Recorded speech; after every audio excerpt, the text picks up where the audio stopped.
Ignition sequence start. 6, 5, 4, 3, 2, 1. We have a liftoff. Yes, we have liftoff. Once again, I want to thank you for tuning in to this episode of the Big Truth Podcast, episode number 9. I am here with one of my best friends in the world and my brother, Ryan Packer. You might know him from such bands as Slapshot, Tenebrae, War Machine, American War Machine, you know, long history in the music industry, in tour management and roadieing and all kinds of stuff. He's one of Boston's top barbers. So you might know him from different ways. I want to thank you to the show, Packer. What's happening? What's happening, man? Thank you for having me. First week into lockdown in Massachusetts, official lockdown. Well, the suggested lockdown. We have the more polite one here, where it's not.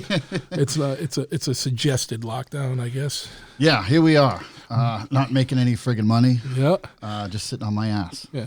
It's funny because it's a advisory, but still, all the businesses are shut down except for essential businesses. Yeah, nothing to do, nowhere to go. So might as well hang out with my kid.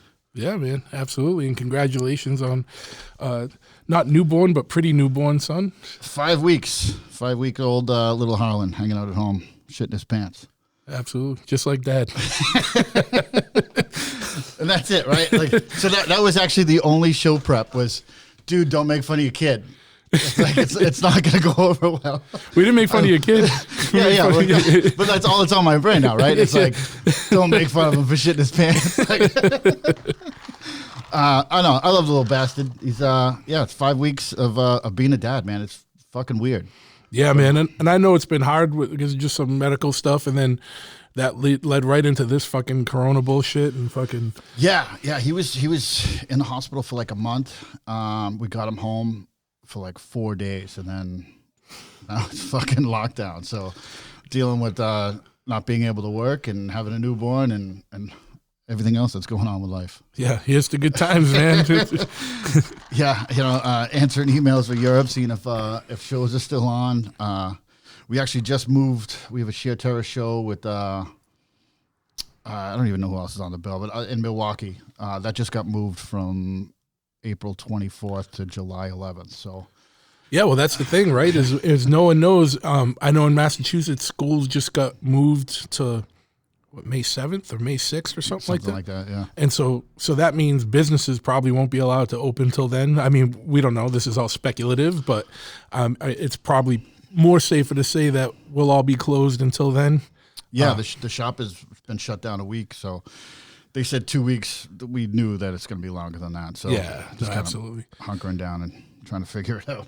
Well, the good thing is that vehicle repair falls under essential services. so we've been kind of working here at Chophead, again, not really fully open to the public, but, by appointment for drop off or pickup. But yeah, it sucks, man, having to close the tattoo shop down and not be able to, the laser tattoo removal was bread and butter for the winter when bike stuff is slow in New England. So yeah. It sucks, man. So I never understood that. So you got 3-4 months that you can't ride. Why wouldn't you bring your bike down in the middle of the winter and have it worked on? Because people are fucking retards. and it's like, they don't, it's just like anything, right?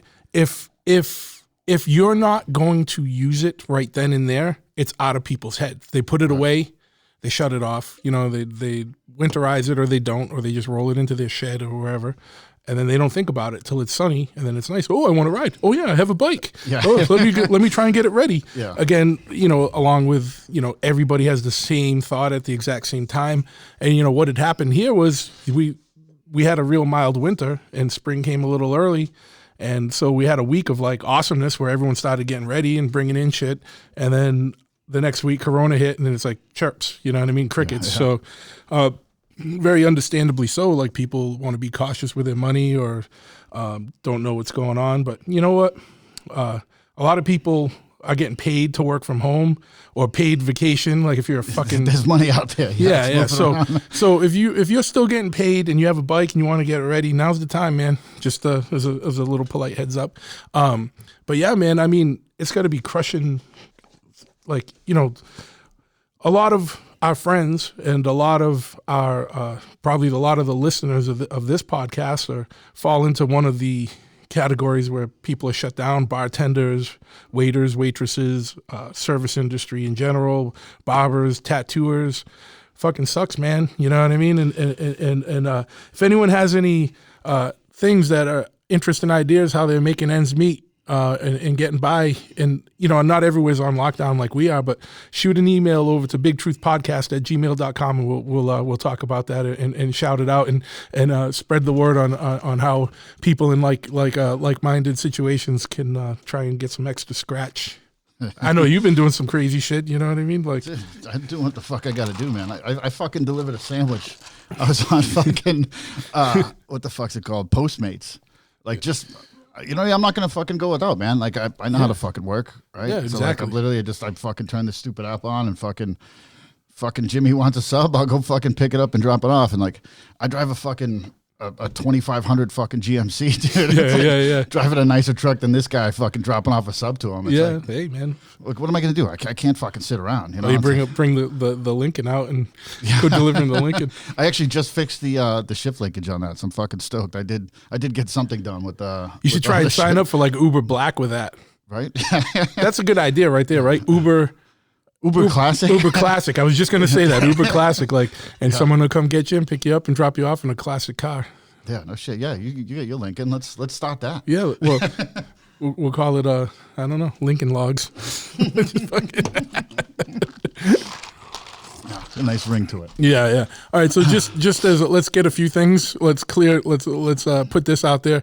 Me and Pac are old friends. We talk a lot of shit, and we might say some stuff that we regret on this episode, and we talk a lot of dumb shit. And so we're not hammered yet, but we're on the way. And I just want to say, due to popular demand, we brought back. That bag's seen better days too. The bag of nips, the bag of mystery nips. So at periodic points during the podcast, we will be reaching in and playing a game of chance and a game of fate and drinking whatever the gods bestow upon us. So for people that don't know you, man, give us a little bit of your. I mean, we gave an overview of some of the stuff you're involved with. Just a little bit of background on you and, how you found your way into the punk rock and kind of hardcore scene. And then beyond that, how you found your way into like actually playing music and playing in bands and stuff like that. Yeah, man. I mean, I got into it like fucking everybody else, right? Like fucking came from nothing, I raised by aunts and uncles and all that shit. So like really trying to find my way in the world. And I don't even remember like what, like you've got like Suicidal Tendencies, like you listen to like fucking change your whole world. I don't know what the one record was or where I was, when everything like that switch flipped. But I stumbled into punk rock and hardcore and oi and all that. And that was it. I was like, all right, like I can relate to this. This is that, White Trash Rob had that finding each other in a world of nothing bullshit. Like that wasn't cliche for me. That was real life. That was something I believed in and hung on to, fucking still do, very daily. But yeah, I mean that was South Shore, Massachusetts, Boston, Mass, fucking running around in the fucking 90s. And how old were you when you started to stumble across stuff? I went to my first like real hardcore show at the Rat. I saw Warzone. I was 92, and like I didn't even know any of the fucking bands on the bill. Like I was brought there with some friends, and I just remember like, yeah, it was just fucking scary and insane. I was like, fuck yeah, this is fucking rad. Yeah, it was like 92, 93. And that was it. Yeah, it's been life-changing fucking since. Yeah, me and Ryan saw Warzone at the Rat, but I think it was the time it was before that. I don't know if I was at that one. It was like, because it was, I remember the shirt was, I think it was 89. Oh, no shit. And, because it was still, it had I still have the shirt somewhere. It's so fucking gross and discolored because it's actually a white t-shirt. Yeah. But the Lower East Side Crew shirt, and it had the whole lyrics to Don't Forget the Struggle on the back and everything. Fucking rad. And I think it was 89. But that was the one where rabies broke Ryan's finger because Ryan had his hand on the monitor, Raby didn't pay attention. He put his foot up with a big fucking Oh shit. dock, you know what I mean, and just kind of smashed Ryan's hand and broke his finger. Other Ryan. Yeah. I didn't know shit. Like, you know what I mean? Like, we were kids. You don't know what the fuck is going on. You know, you're just trying to fucking find your way. So I didn't know who was playing. Like, I just knew that it was going to be fucking cool and like an experience. And sure as shit it was. Yeah, man. And breaking your teeth in at the Rat is a good spot, man. Yeah. Like, I look at that with the same fondness, and I think you probably do, and a lot of Boston guys do, that the same fondness that a lot of our New York friends look at CBGBs with. And, you know, I have respect and love for CBs too, you know what I mean? But the Rat was basically our... Yeah, that was it. That was it for CBs, us. you know? Like, yeah. There's actually old footage. It's like the first police show in the United States was there. Oh, and, really? Jack from my band Slapshot was there as a young kid. He was going to Emerson at the time, and I guess Sting. There was tables bolted to the ground back then, and Sting is jumping from table to table playing bass. That was the first time they played in America. That's awesome. Yeah, just like weird fucking stories like that. That's what the fucking Rat is rad for. And that's what old venues were like too. Is like there was just a lot of history to them, and that's what sucks, man. When like those small and mid-sized venues, like harder and harder to come by. It's like nowadays it's easy. There's either big corporate venues like House of Rules, or there's like fucking Live Nation. Yeah, or there's or it's like basement shows or like hall shows, vets halls or something, which is cool, you know what I mean? But there's no like home base. Like it seems like if there is a venues now just come and go more because of it's there's nothing with history and backing. It's tough, man. It's a fucking tough industry, and it's gonna be interesting to see what happens after all this. Like who the fuck is still around and yeah, absolutely. You know I look at the Joseph and Nabil, right? The Saders, like they've got money, they've got property and all that shit, right? But like, can they sit 2 months without paying the bills or without income? Rather, can they pay the bills without the income? Like, yeah. I don't think they can. Like, I mean, the place is for sale. Yeah, and on top of that, it's like they got there's like 4 or 5 rooms in their property. So even if they just did takeout for food with the restaurant, like is that going to sustain?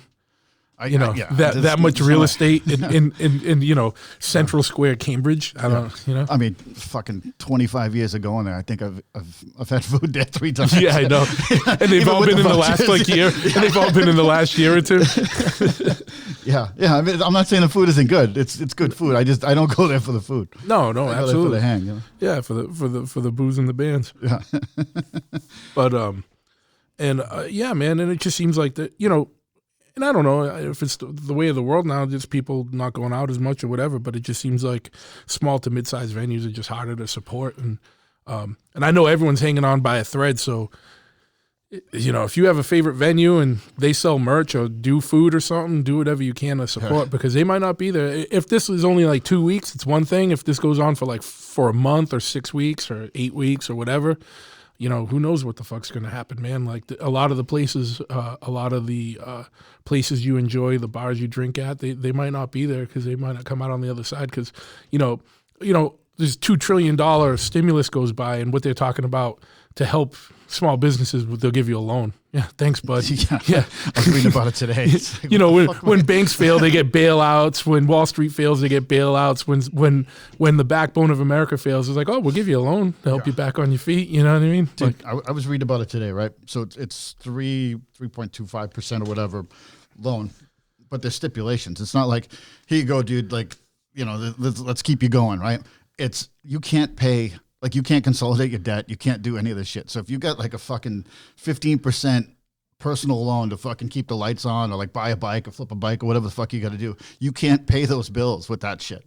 You can only pay mortgage and stuff like that. I don't even know what the fuck it's for. You know what I mean? Like, because if I didn't have debt, then I'd be fucking fine, right? Yeah. Like, I would have extra money to spend on other shit. But yeah, you can't use that new stimulus loan to pay back shit. Yeah. There's always fuckery afoot, dude, when it comes to like the middle class, and both of these parties will say they're for the working people. They're really not, dude. Like, I don't care what you think, or what you say, dude. Like, like when they were battling at first, if you go off social media and the funny things is like you watch people and you got one group of people posting up when they're trying to put the stimulus through and the Democrats are trying to put all that new Green Deal bullshit through that has nothing to do with helping anybody. Yeah. And they're blocking it till that. And you see all the dudes or gals that are Republicans posting up about that. And then as soon as it goes through, you see everybody that's a Democrat posting about the bullshit that's in it that Republicans put through. And I guess what? That. Don't you see both sides put through bullshit, dude? Or they're all opportunists that want to push their little agendas and get stuff through under something that looks like it's like going to help people, but it really probably only helps big business and corporations that probably paid zero in taxes. Yeah. Well, dude, check out this shit, right? The Kennedy Center got $35 million. $35 million. Let's do fucking shows at the Kennedy Center. Yeah. You know what I mean? Like the fucking Kennedys got money. Like they'll be okay. Yeah. You know what I mean? Let's do fucking, I know they got a big auditorium over there. Let's do fucking shows over there. Yeah, that should be open for the public, for public use. If 30, money, right? If 35 million, because that's what people do too, is they forget that there's a disconnect. Like when the government spends money, that's spending your money. Government doesn't generate revenue. The government spends tax dollars that they milk from the teat of the working American person. And guess who pays most taxes? Middle class. Like, I don't care what anyone says. Like the elite or the really rich find loopholes to get out of it, and the really poor, rightfully so, don't have anything to pay. So, we pay for everybody, and we're the ones that are squeezed the hardest. So that can only last for so long. And again, I didn't mean to get onto diatribes 15 minutes into this thing, but it's hard not to, man. It's all consuming when, like, that's all you see, dude. Dude, our way of life has changed in like literally not even 2 weeks. Yeah. Honestly, dude, I'm really lucky that I've been able to travel the world and see how other people are living. And see, people take to the streets and not put up with this shit, right? Like American complacency is is our biggest downfall. Like we don't give a fuck. Like we're just like, whoa, whatever. As long as I put gas in my car and it's not $4 and I can fucking cable's still on. yeah. Like people just get force fed shit. They don't give a shit. McDonald's is open. I had a Shamrock Shake. It's March. That's not gone. There's no parade in Southie, but you can still fucking shove a Shamrock Shake down your fucking gullet. Yeah. You still consume shit, right? Yeah. It's like, so seeing how other people live and how they react has opened my eyes to a lot of shit, right? Yeah, like absolutely. I was some fucking ignorant jerk off when I was fucking 15 years old, I'm still a fucking ignorant jerk off. But a more cultured ignorant jerk off. A more informed and cultured. Yeah. This one's for the informed and cultured ignorant jerk off. Yeah. Oh, it's going to be a mess because we're powered by Tito's. We're powered by Fireball. I'm drinking a fucking Lime-A-Rita now. We're powered by McGillicuddy's. We're powered. There's a big mess of stuff that's going to happen. But yeah, no.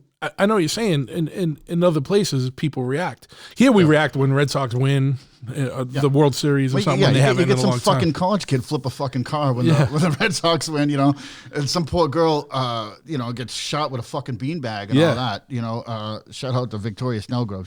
She's a nice girl. But yeah, I mean, it's fucking ridiculous. Well, because why? Because these politicians aren't stupid.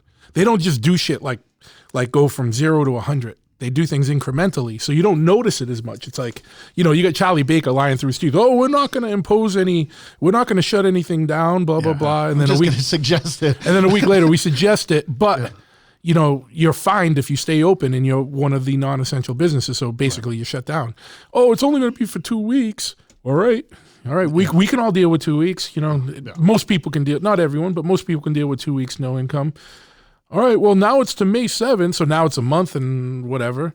And then it's going to be once from what I hear, and this is conjecture, you know what I mean? And just so you know, but don't be surprised if it happens when the feds say, no, federally, the country's on lockdown, and now you got National Guard room in the streets making sure you ain't doing shit. Like, how much is it going to be before you fucking smarten up and fucking do something about it? Like, and I get it, because what happens is, especially the working class, the people that would have the most to lose and the farthest to fall are so busy fucking working and trying to make ends meet that they're so distracted by shit. So it's hard to deal with. But, again, before we get too far down the rabbit, if this is all 100% backed by science and 100% for the safety of the population.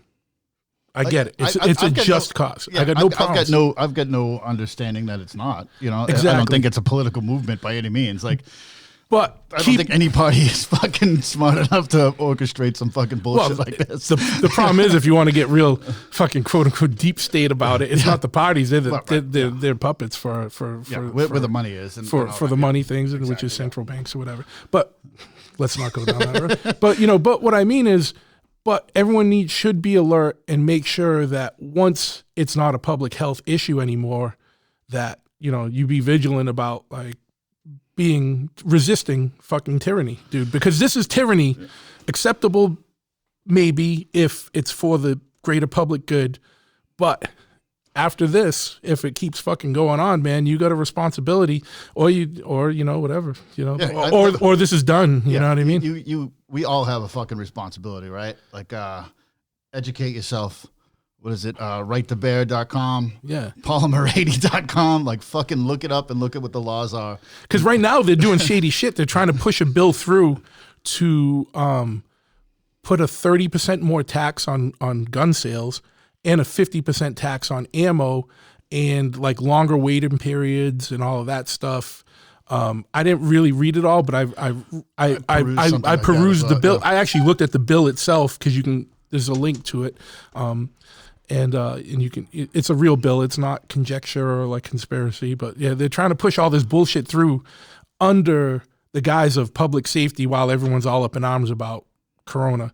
And that's why like they shut gun stores down and this and that. And it's like, that's the stuff you got to be worried about. Why are you doing that? Like, you know what I mean? And then you got to look at these bullshit agendas like, oh, let's put all this new green stuff. Look, I'm very pro environment.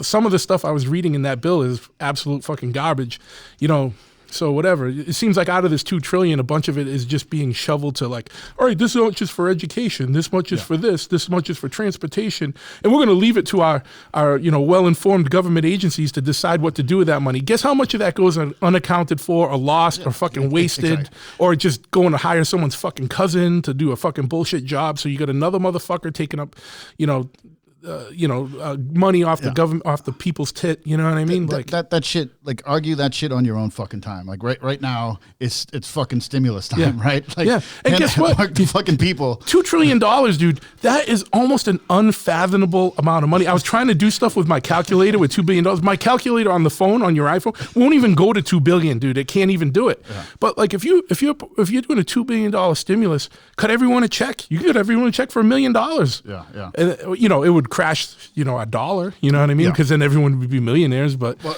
that's what they were talking about, right? Like, if you cut out all that shit, it ends up being like fucking $6,000 per fucking person, right?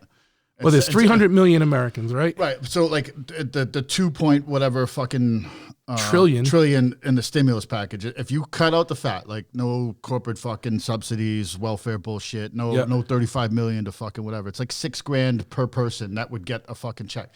I'm gonna do a lot more with that fucking $6,000, right? I'm gonna pay my fucking mortgage. I'm gonna fucking pay my credit cards. I'm gonna take care of my shit. I'm not gonna fucking fall behind. Guess what? That keeps the fucking wheel moving. Absolutely. $35 billion to fucking the Kennedy Center does not keep the What does that even do? See, that's the dumb shit that gets through. So $2 trillion, $35 million to the Kennedy Center. I don't even know what the Kennedy Center does. It's right down the fucking road. I went there in high school. Like, that was it. Is it just like a fucking shrine to the fucking it's a presidential library, Kennedy royalty? You know what I mean? Yeah, but you rent out the fucking the conference center and like you can have like a party or whatever. Yeah. So they're making money off the fucking thing. Yeah. And so what do they need $35 million for? If anyone knows, feel free to email bigtruthpodcast@gmail.com. We'd love to hear it. And I'll retract it if there's something good out of it. If they're handing out like food and fucking supplies out of there, fucking yeah, dude, give them 35 If you got a fucking sick dojo that we can just go to karate in, like I'll take that. We do have that. Our friend Ty. And I went to his dojo today. Yesterday, actually. Sanda Fighting Arts. I don't know the website, but Coach Ty on Instagram, Sanda Fighting Arts over in Watertown. It's going to be opened up next. Well, whatever. Who the fuck knows? Who the fuck knows now? But it's rad. It's like 4,500 square feet. He's doing a great job over there. It's nice for him. He just needs to understand that the world is my dojo. The world is my dojo. Like, that's the mindset everyone needs to have. No, I'm just so every time we go on a road trip, which is an awful lot. Was it Mama Tried, Fuel down to Cleveland? Every bike show, we go to that karate/fireworks supply store. One of the best places in America. If you are driving through the state of Pennsylvania, the great state of Pennsylvania, there is a place called Fireworks and Karate Supplies. It used to be like Ninja Supplies, I think, but it's on 80. I forget what it is, but it's right on the border of Ohio, right? No, I don't. I feel like it's not that far. It's not that far from one of the borders. It's not deep into Pennsylvania. It's right off the highway. You can't miss it. It's an orange building. I've posted pictures of it for years, and it never fails to amuse. It always kind of lets you down a little bit when you get in. After you've been like 10 times. After you've been like 10 times, but it's still exciting enough when you see a place that exists that is karate supplies and fireworks. And some of the I would forgo some of my own stimulus money just to keep that place keep that place open, because it's a fucking a goddamn American treasure. We're all struggling out there. Yeah, it's literally like the perfect amount of shitty, right? Yeah, like you don't want it too good, you don't want it just the right amount of shitty. Yeah. You can go in there and buy ninja stars and fucking Roman candles and everything you need to have a good fucking party or a good bike show. Or get yourself banned from one at least anyway, you know what I mean? The problem is now is all our good friends are the people that put shows on, so we can't go there and act fools like we used to. Yeah. But yeah, man, fucking so you started getting into punk and hardcore and going to shows, and then what got you involved in actually being more involved in the scene or in the industry of it? Because I know you've been in a bunch of bands, but I also know you did a bunch of work and you were on some pretty legendary tours as a tour manager or road crew and stuff like that. Yeah, man. I got into it. I got into it by chance. Like, I was in shitty, like high school hardcore bands, punk rock bands and shit. I was living on Mission Hill. It was 1999. I was living with a bunch of girls that were going to Mass Art, and Rick Barton, the original guitar player of the Dropkick Murphys, was hitting on my roommate, who was my age, and Rick was my father's age. So, like, if I was 19 back then, so Rick was like 38, 39. Putting Rick on blast. Yeah. No, dude, Rick will tell you the same story. I know. That dude, he gets his, man. He'll tell you, like, yeah, he's I don't know, he's like 60 now, and he's like, I'm a size 32 waist. You gotta check it out. There's several shirtless pictures of him on Instagram right now. Nonetheless, so he was bringing this girl coffee one morning, and this is Sunday morning, and I knew he was. Like, I was a fan of Dropkick, so I was going to shows and all that, and he's like, hey man, like we need a fucking roadie for this fucking tour. I'm like, all right, well, I've never done it. He's like, it's all good. You just got to fucking push gear. We'll show you what to do. You want to do it? I'm like, all right. I'm like, when do we leave? He's like, Wednesday. I was like, all right. Fucking 19-year-old kid. The beauty of being 19 years old, where you can just say, yeah, fuck it. Like, you're not too tied down yet. Yeah, dude. Like, I mean, I mastered the art of like dating chicks and like crashing on at their places. Like back then, like, I mean, I was living in my truck. Like, I didn't give a shit. Like, living with buddies. Like, people like, oh, blah, blah, blah. I came from, like, motherfucker, I was fucking homeless. You know what I mean? Like, I'd continue dating shitty chicks just to fucking have a place to live for a little while until I figured my shit out. So every girl that dated you in the late or mid 90s is thinking, oh, no, they know. They fucking know. They'll say, like, that kid's a scumbag. Nonetheless, so yeah, I was working at fucking Tower Records in Harvard Square, and like I called them up. I was like, hey, I got this opportunity. They're like, fuck yeah, dude. Like, I don't even remember how much I was making. Like, they were stoked for me too. They're like, fucking go do it. I didn't have a cell phone or any of that shit back then. My rent was $200 and something bucks. So I told them I needed $250 a week, and like, they were stoked, and I was fucking stoked, and that was it. Like, that's how I got into the industry. I just pushing gear for the Dropkicks, but. That wasn't the infamous Motorhead, Scarhead. Yeah, dude. So yeah, it was Motorhead, Dropkick Murphys, Hatebreed, and Scarhead. So that was That was like what a fucking crazy fucking lineup. But like back then, we would tour, and then like on that tour, like Stormy Shepherds would be like, okay, as soon as you get home, like we're home for fucking 4 days. We'd stop home, get more merch, and fucking have to drive back out to somewhere else. That one actually started in Vancouver, British Columbia. So yeah, it was like a fucking 3-day ride across the country and all that. And 4 days into that fucking tour, Scarhead got kicked off. Like, dude, like it was like 3 or 4 days, dude. Like they were off like right away. And fucking great guys, like fucking animals. I was 19 years old, and like I saw Isaac knock out Chub Fresh, and like I was like, what the fuck? I didn't know. Like I just saw some fat kid on a fucking motorcycle, and Isaac knocked him out, and I was like, oh shit, that was Chub Fresh. Like, because I was a fan of One Life Crew back then, you know, like I mean, they're fucking shithead fucking music now, but at the time for a 19-year-old kid in '99, like that was that record was big, you know. But yeah, like so that was a fun fucking tour. We were in Seattle, and we had just been there. The Dropkicks had just been there, maybe 2 months before. We were playing like a decent sized place. We pulled up to the club that we were playing, and it was like a sports bar. And like this was in like '99. Like people don't remember that Motorhead like went up and down. Oh yeah. We talked a little bit that on Craig's too. Like like they weren't like a fucking huge band back then. Like the Dropkicks were a 4-piece. They were doing. It was on the Do or Die, not the Do or Die tour, Gangs All Here tour. Like it was on that record still. So they were still a 4-piece. They weren't big. They were doing 1,000 kids, 700 kids. Like those were big shows. And then so we pull up, and we're at this fucking sports bar, and Motorhead has all their shit on stage, and there's fucking 2 feet from the front of the amps to the stage had a fucking railing on it, like at your fucking aunt's house, like this fucking wooden railing with like fucking slats, and it was just fucking dumb. Like shouldn't have been booked there. Like it was fucking way oversold. Yada yada yada. So we get in there, and Kenny's like, "We're not fucking playing this." Like I was like, "All right, cool." Like I'll leave all the gear in the fucking trailer. So the trailer stays closed. Hatebreed fucking plays. They get in a fight with the bouncers. There's a fucking big brawl. I'm trying to get the fucking merch out of the venue. Kenny's flipping out. Tells the tour manager, like, "We're not fucking playing. Fuck this. Fuck Motorhead. Blah blah blah." So again, we're playing a sports bar, so there's not like bus parking. Like we're parked like L-shaped in front of the venue. So now there's like a quad area that all the fans are fucking hanging out. And all of a sudden, it's like a sea of people just fucking part.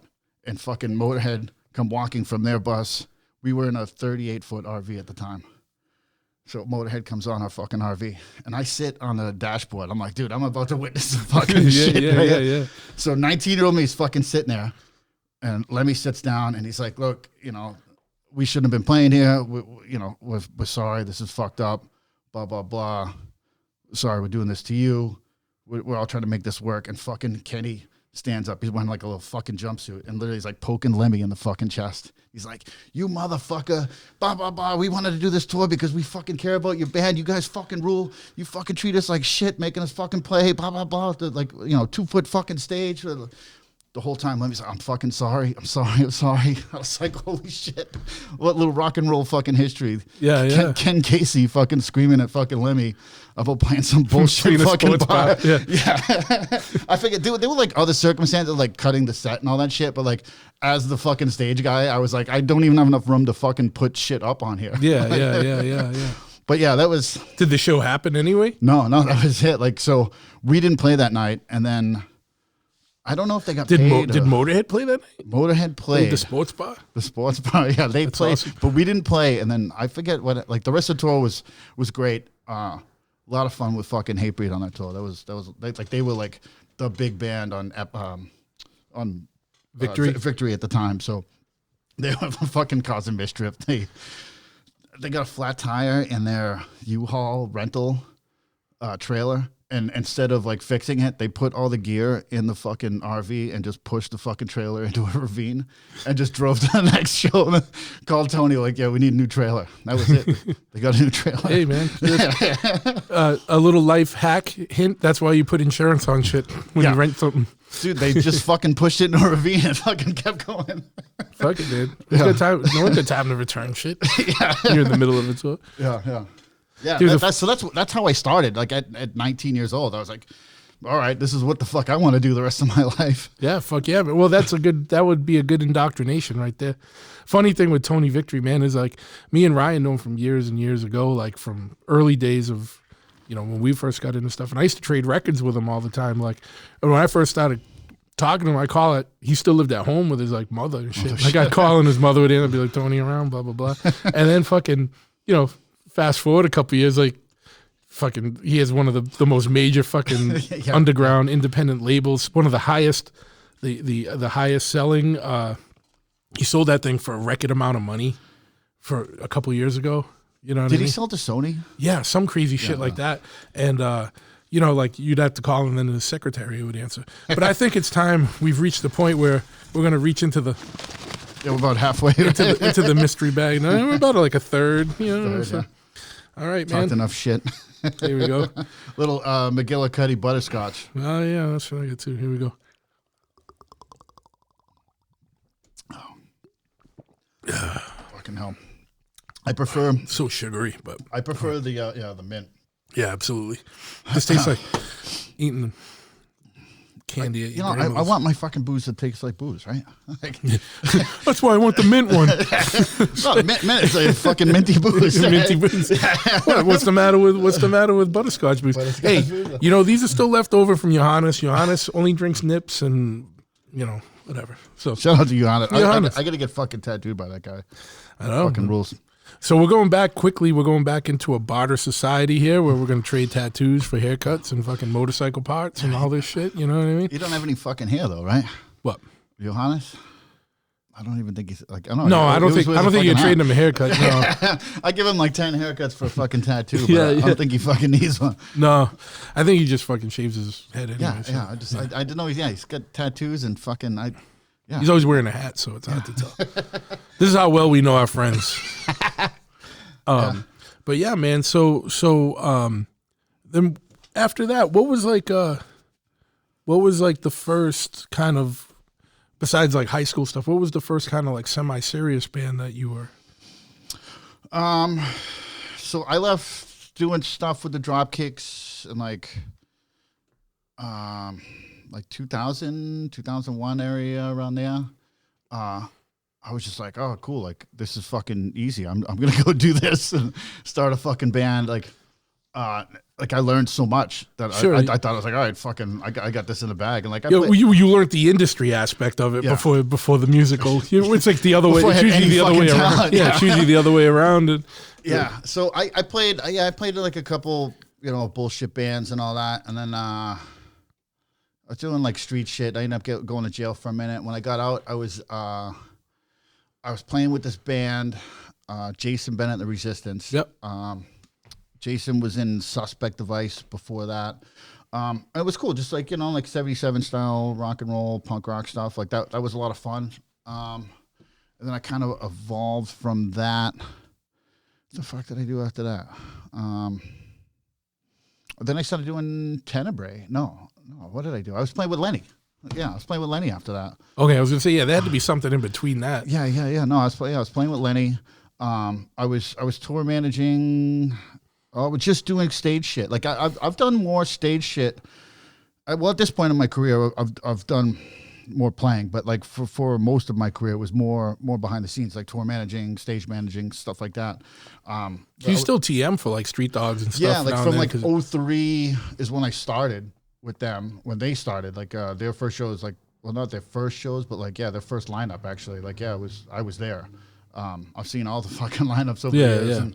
And, so yeah, I still TM them, and not even for fucking the money, dude. I do it because I love those guys. I like fucking being part of all that.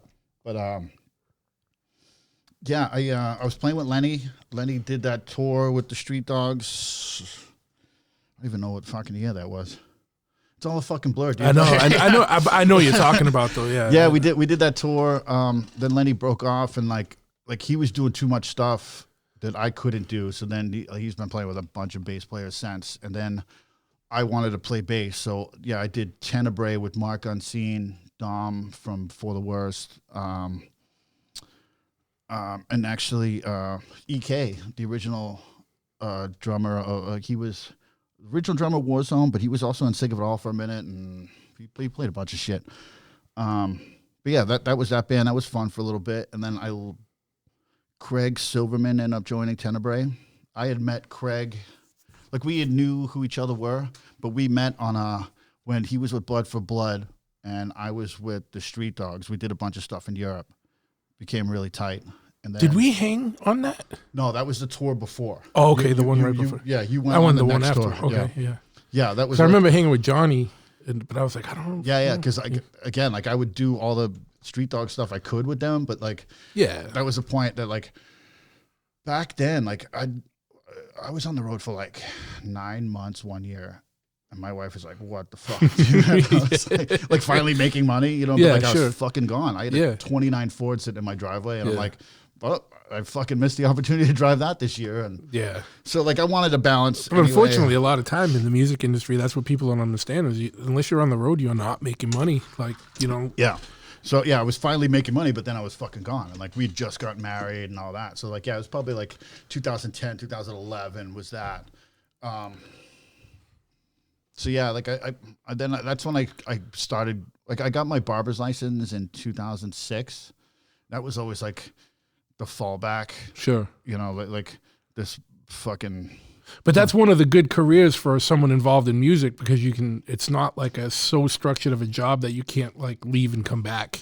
Yeah, I mean, like there's a little bit of leeway usually if you work it right. That's the idea of it, right? Like you're going back to this fucking goddamn catastrophe going on. I'm a 1099 employee, right? So I supposedly make my own hours and set my own schedule and all that. And Eric over at fucking Bostonian fucking rules. And like, that's it. I just write down on the calendar, like, this is when I'm touring. And that's, there's no static, you know, he's fucking super supportive about that. And I definitely appreciate it. But, it wasn't always like that. Like I worked for some fucking dickheads. So I would just and I was like, all right, fuck you. I'm doing it anyway.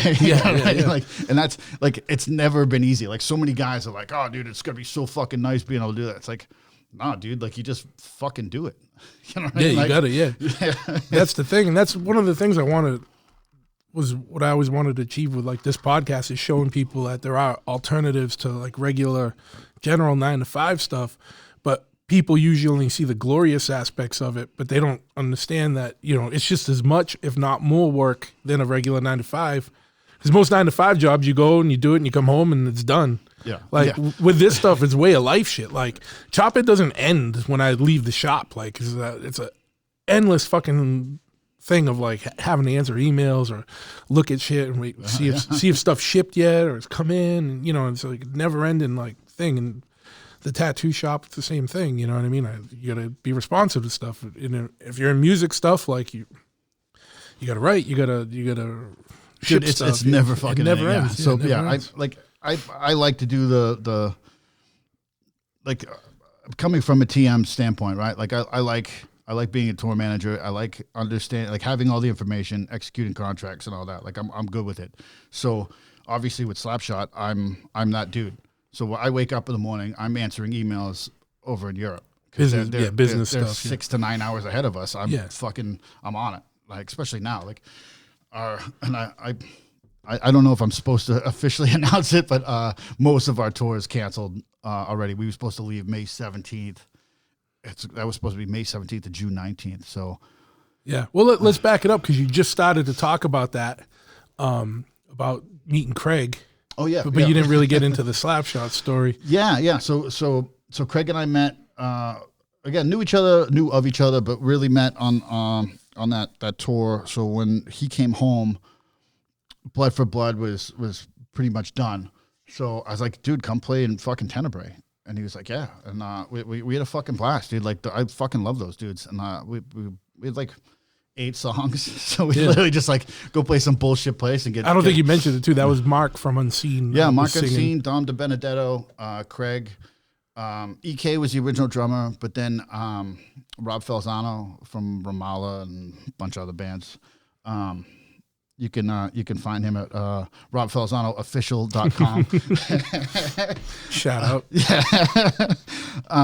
So yeah, like he's actually drumming for the Unseen now too. Actually. Oh, cool. But yeah, that was a fucking fun project, right? So Craig took me from that band. He's like, dude, come play bass for Slapshot, and that was right around the same time that I was like, I can't fucking tour like I used to anymore. Blah blah blah. But let me just join a real active band. Well, yeah, dude, Slapshot wasn't an active I know. I'm telling my wife. I think it's your fault, probably, or partly your fault. Dude, yeah, you and Craig's, Craig, yeah. For sure, yeah. I was like, dude, it's like the National Guard, like 1 weekend a month, like fucking 2 weeks a year, and like we're fucking good. And like she's like, all right, whatever. And that was it. Like, you know, the band was making money, so it that makes it a lot fucking easier too than coming home from a fucking tour. Like, I got a couple $100, you know? Yeah, man, I had a great time too. We were hammered in Czechoslovakia. Yeah, like the bills get paid, and like, you know, there's the leftover. It's fucking good, man. So, and the band's been doing great since then. So, I mean, we're happy. So, from that band Tenebrae, Craig was also playing in Ramallah. So Dom, the guitar player Tenebrae, ended up playing bass in Ramallah for a little bit. That ended up breaking up. So when Craig left, this shows the incestuous nature of punk and hardcore bands in their local scenes. Like New York is the same way. Everyone plays in each other's bands. Yeah, and, well, that's the thing. And you got to fucking hang out and you be a part of the scene, and then that's how the fucking happens. This isn't on the fucking internet like bullshit. Like we've all just fucking known each other from fucking hanging out. Yeah, like, absolutely. Yeah. So yeah, like obviously, like there was dudes like when we were looking for a guitar player, there's, you know, guys from fucking everywhere. Like, oh, dude, I'll fly out, blah blah blah. And it's like, I don't fucking know you, dude. Like, yeah, no, like I'm sure you're a great player. I just don't want to fucking sit in a van with you. You know? Yeah, like, sure, yeah. You could be the best player ever, but you could be the shittiest guy to be on tour with. And if you're on tour often, you don't want to be fucking. Not only someone can be a shitty on tour in different ways. They can be like just like a punisher, or they can be like, you know, a very big strain, like where they're not showing up to shit or whatever. Yeah. You don't want to roll the dice with any of that, you know. Yeah, I mean, there's a lot of fucking talented guys that have lost gigs because of it. Yeah, you know, absolutely. Like, yeah, just being shitty, like just being situationally aware, you know, like that your fucking socks stink and you're fucking late and fucking you know? Absolutely, yeah. Like I am fucking by no means a good bass player. I've just I've been doing this a long time, and I'm fucking good at everything else. Yeah, so, but you're still an asset to the band. Yeah, it's by no means just fucking natural talent. No, but you're obviously got a level of talent where it's acceptable. You know what I mean? Where it's not. It's passable. Yeah. That's too many years of being around Johnny Rio. So he's a fucking great bass player, and like that, I love him. He's my fucking brother, but he's a good bass player, and he has no problem telling me that I'm not. Well, and that's the good thing about our circle of friends is that you will face some brutal honesty, like, you know, but it's done in the most loving way. But you know, I bet that motivates you to do better. Of course, you know, and then obviously, you know what I mean. But I literally wouldn't be here without the guy. So fucking shout out to Johnny. Johnny Rio, Street Dogs, fucking the fucking bruises. Yeah, man, like Cowboy. You know, Johnny will be on sooner or later. Just like I said, I'd rather do these face to face. So next time he's out here, you know, we'll do that. But whatever. So you know, if you don't know Slapshot, well, right, you know, before you even hit pause on this and go look up Slapshot. And 48 minutes. Now we're talking about fucking actual Slapshot shit, right? Yeah, well, you know what I mean? I mean, this is, you know, we go everywhere, man. People had to learn a little bit about you, and now they can learn more about Slapshot. But Slapshot is a very old school Boston hardcore band from like 86. And, you know, Choke has a lineage of being in the first wave of Boston hardcore bands with like Last Rites and Negative Effects and things like that. But, you know, Slapshot has a long history of playing hardcore music, and this is what, your 35th anniversary? 35th anniversary. It's fucking nuts. And this is something I was talking about. I can't remember with who I was talking about on the podcast. Is that when I was a kid, like, you know, in the mid 80s, and I got into hardcore like 85, 86 stuff, like the old school shit was from like 79 or 77, you know, 78, 79, and it was like that felt like a fucking forever ago. But there was literally only like 7-8 years of history before me. But, you know, plus being a kid, you know, 5 years is a big deal when you're 15, you know what I mean? It's a third of your life, right? But, now, hardcore is so old that like, like a band like Slapshot has a 35-year history. Like, and other bands that we're friends with and know, whatever. Yeah. It's Sheer Terror's actually their 35th also. This year. It's crazy. But AF just did 35 years of Victim in Pain. Yeah. That's fucking crazy. Yeah, and all before me, dude. I'm 40 years old. Like, yeah. It's all before me. So it's crazy, man. It's awesome that there's such a history and that some of these bands are still around, and these bands aren't going to be around forever. So if you haven't seen Slapshot or AF or Sheer Terror or Sick of It All or all these bands that have like major milestone histories, and you're into hardcore or punk, like do yourself a favor and go see them before you can't, man. And because that was always the biggest thing for me when I was a kid. In the mid to late 80s and early 90s, like I missed all the 81 shit, and I was so pissed. Like forever, every day I was so sour about it. Man, I can't believe I never got to see SSD. I never saw Negative fucking Approach, my favorite band ever. Now I've seen Negative Approach like fucking 10 times. But yeah, they're actually they're with our agency, Crawl Space. Cool. Shout out to Ron Martinez and Kat. They're fantastic over there. We're actually trying to do some shows with them. Yeah, man. Hopefully. Again, we had a million fucking plans for our 35th anniversary that are all out the window right now. So yeah, well, hopefully, it sucks because summer is when you want to do most of the touring. But hopefully, you can make up some stuff in fall.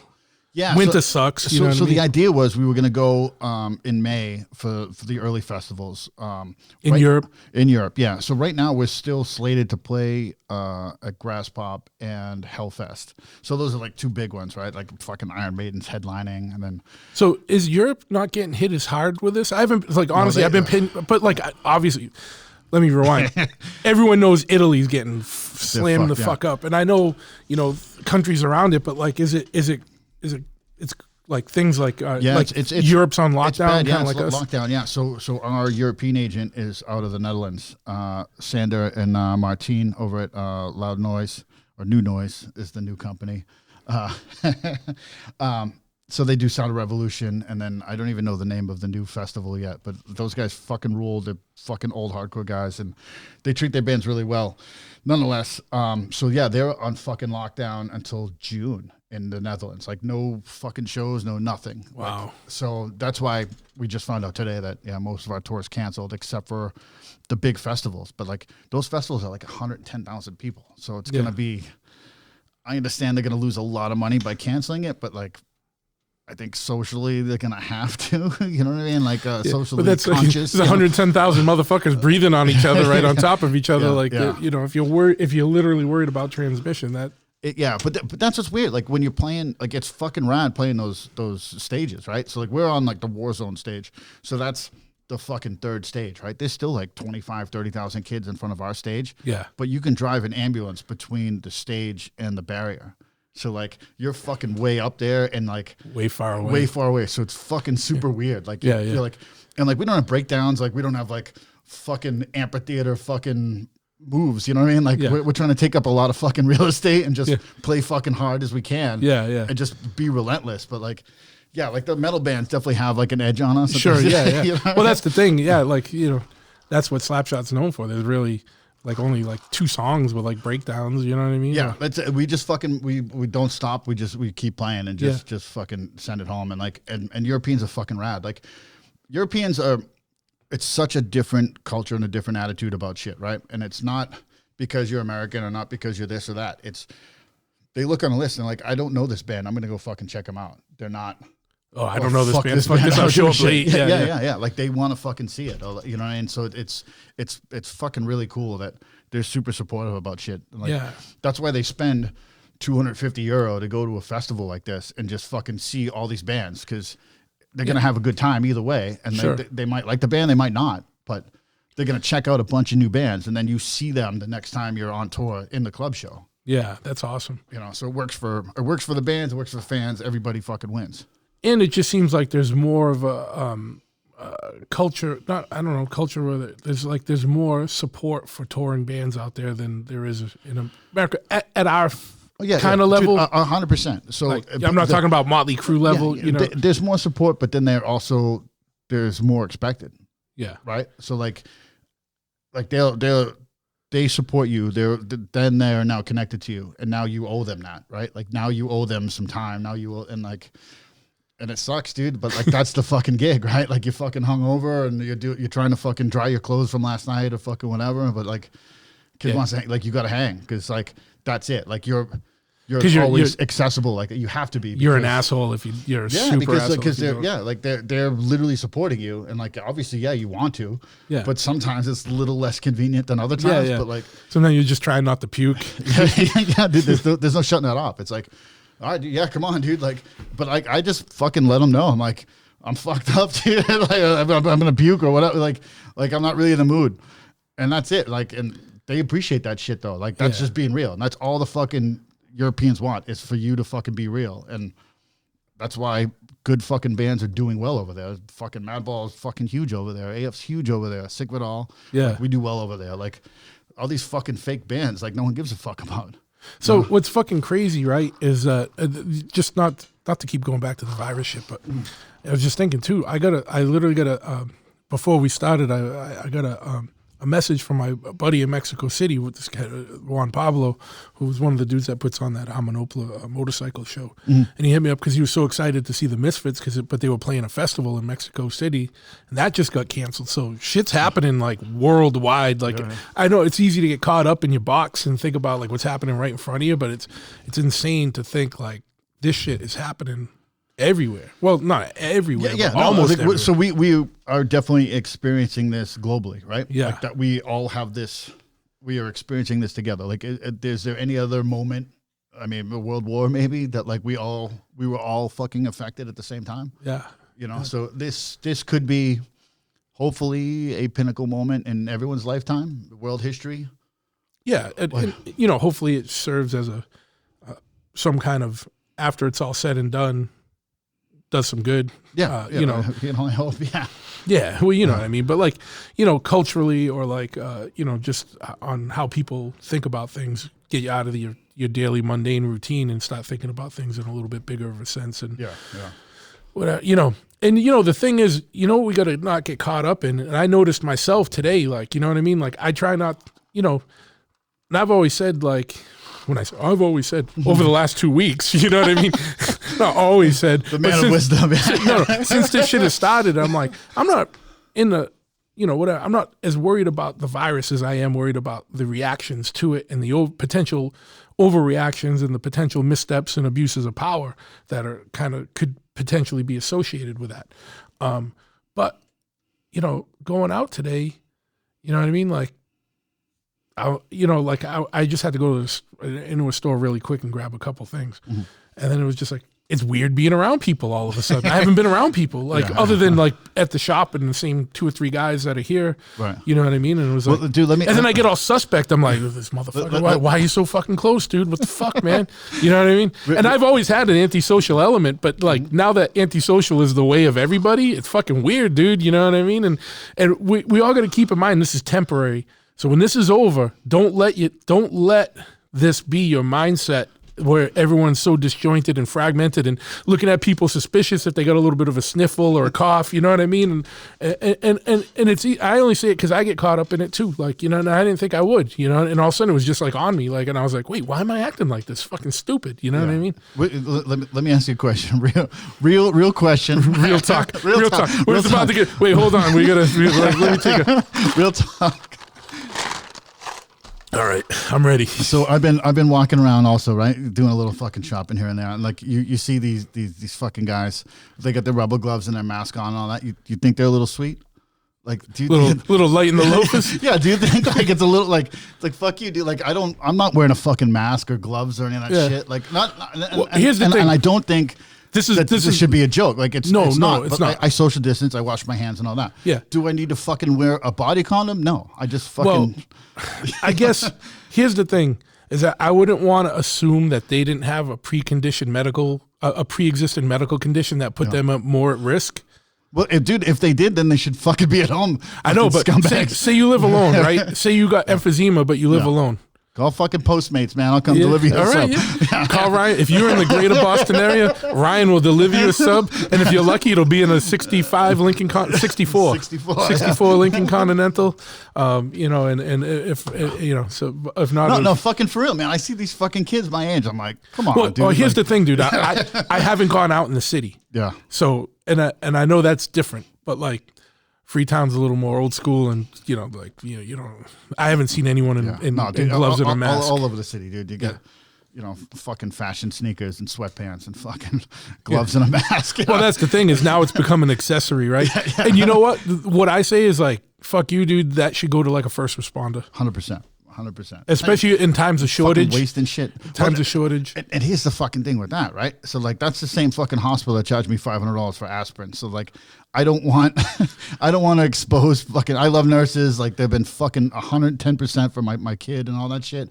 I don't want anyone to go without. But dude, you're the fucking hospital that's been overcharging people for so long. How the fuck do you not have shit? Have this fucking worked out, dude? Like now you want me to give you shit for fuck you, dude? Like, no. Hey, dude, that's fucking real tough. That's an important thing to know, and that's an important thing to talk about. Like you literally would charge $500 for aspirin.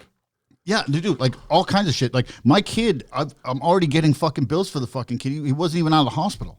Yeah. Like, but then they're like, well, technically you just send it back because like you have to wait till he's on your insurance and blah, blah, blah. And like, and he was like 2 days later, but it's like, but why is insurance still don't fucking cover shit? Why is anybody or any insurance company covering $500 for fucking aspirin? Dude, I'll fucking show. I believe you. Like it's ridiculous. Why would you have no reason? And I've heard of shit like that. Dude, you know what I mean? Fucking ridiculous. Like, and that's the craziness that comes. And then I know everyone's gonna be like, well, that's why we should have fucking single payer socialized medicine. Blah, blah, blah. But like, but see, I'm a proponent for it. I know. You don't like it, but I'm with it. I like some things to an extent. I want to see where it works awesome. You know what I mean? Because I've been there, dude. You've been there. Fucking Norway, Denmark, fucking Germany, the Netherlands. Belgium. We've fucking been there, man. I get that. No. But the thing is, my thing with that is that these are countries that are the size of a state. And if there was a state-run thing, whatever, and it was like that small, it's easier to run. But no. See, the problem is largely homogeneous populations, homogenous. I mean, whatever. Yeah. Homogeneous. He's a very smart guy. But Cambridge. All right, everyone knows we're kidding around, dude. Right? You know what I mean? Dude, I'm done doing fucking explanations. Everyone knows we're kidding around, right? But no, I'm making fun of my own mispronunciation. But you know what I mean? Like, I know, and I used to go out to Denmark a lot. And those motherfuckers, they have no problems. This is when Desert Storm was going on. Right. And I just remember being out there and, all these guys and girls being like, oh, America, you guys are warmongers, blah, blah, blah, blah. And I'm like, dude, like a couple hundred years ago, weren't you guys Vikings? Yeah. Like, what the fuck are you talking about? But they quit, though. They quit, but it took a long time. We're a young country. We're just going through growing pains. Let us fucking spread our wings a little bit.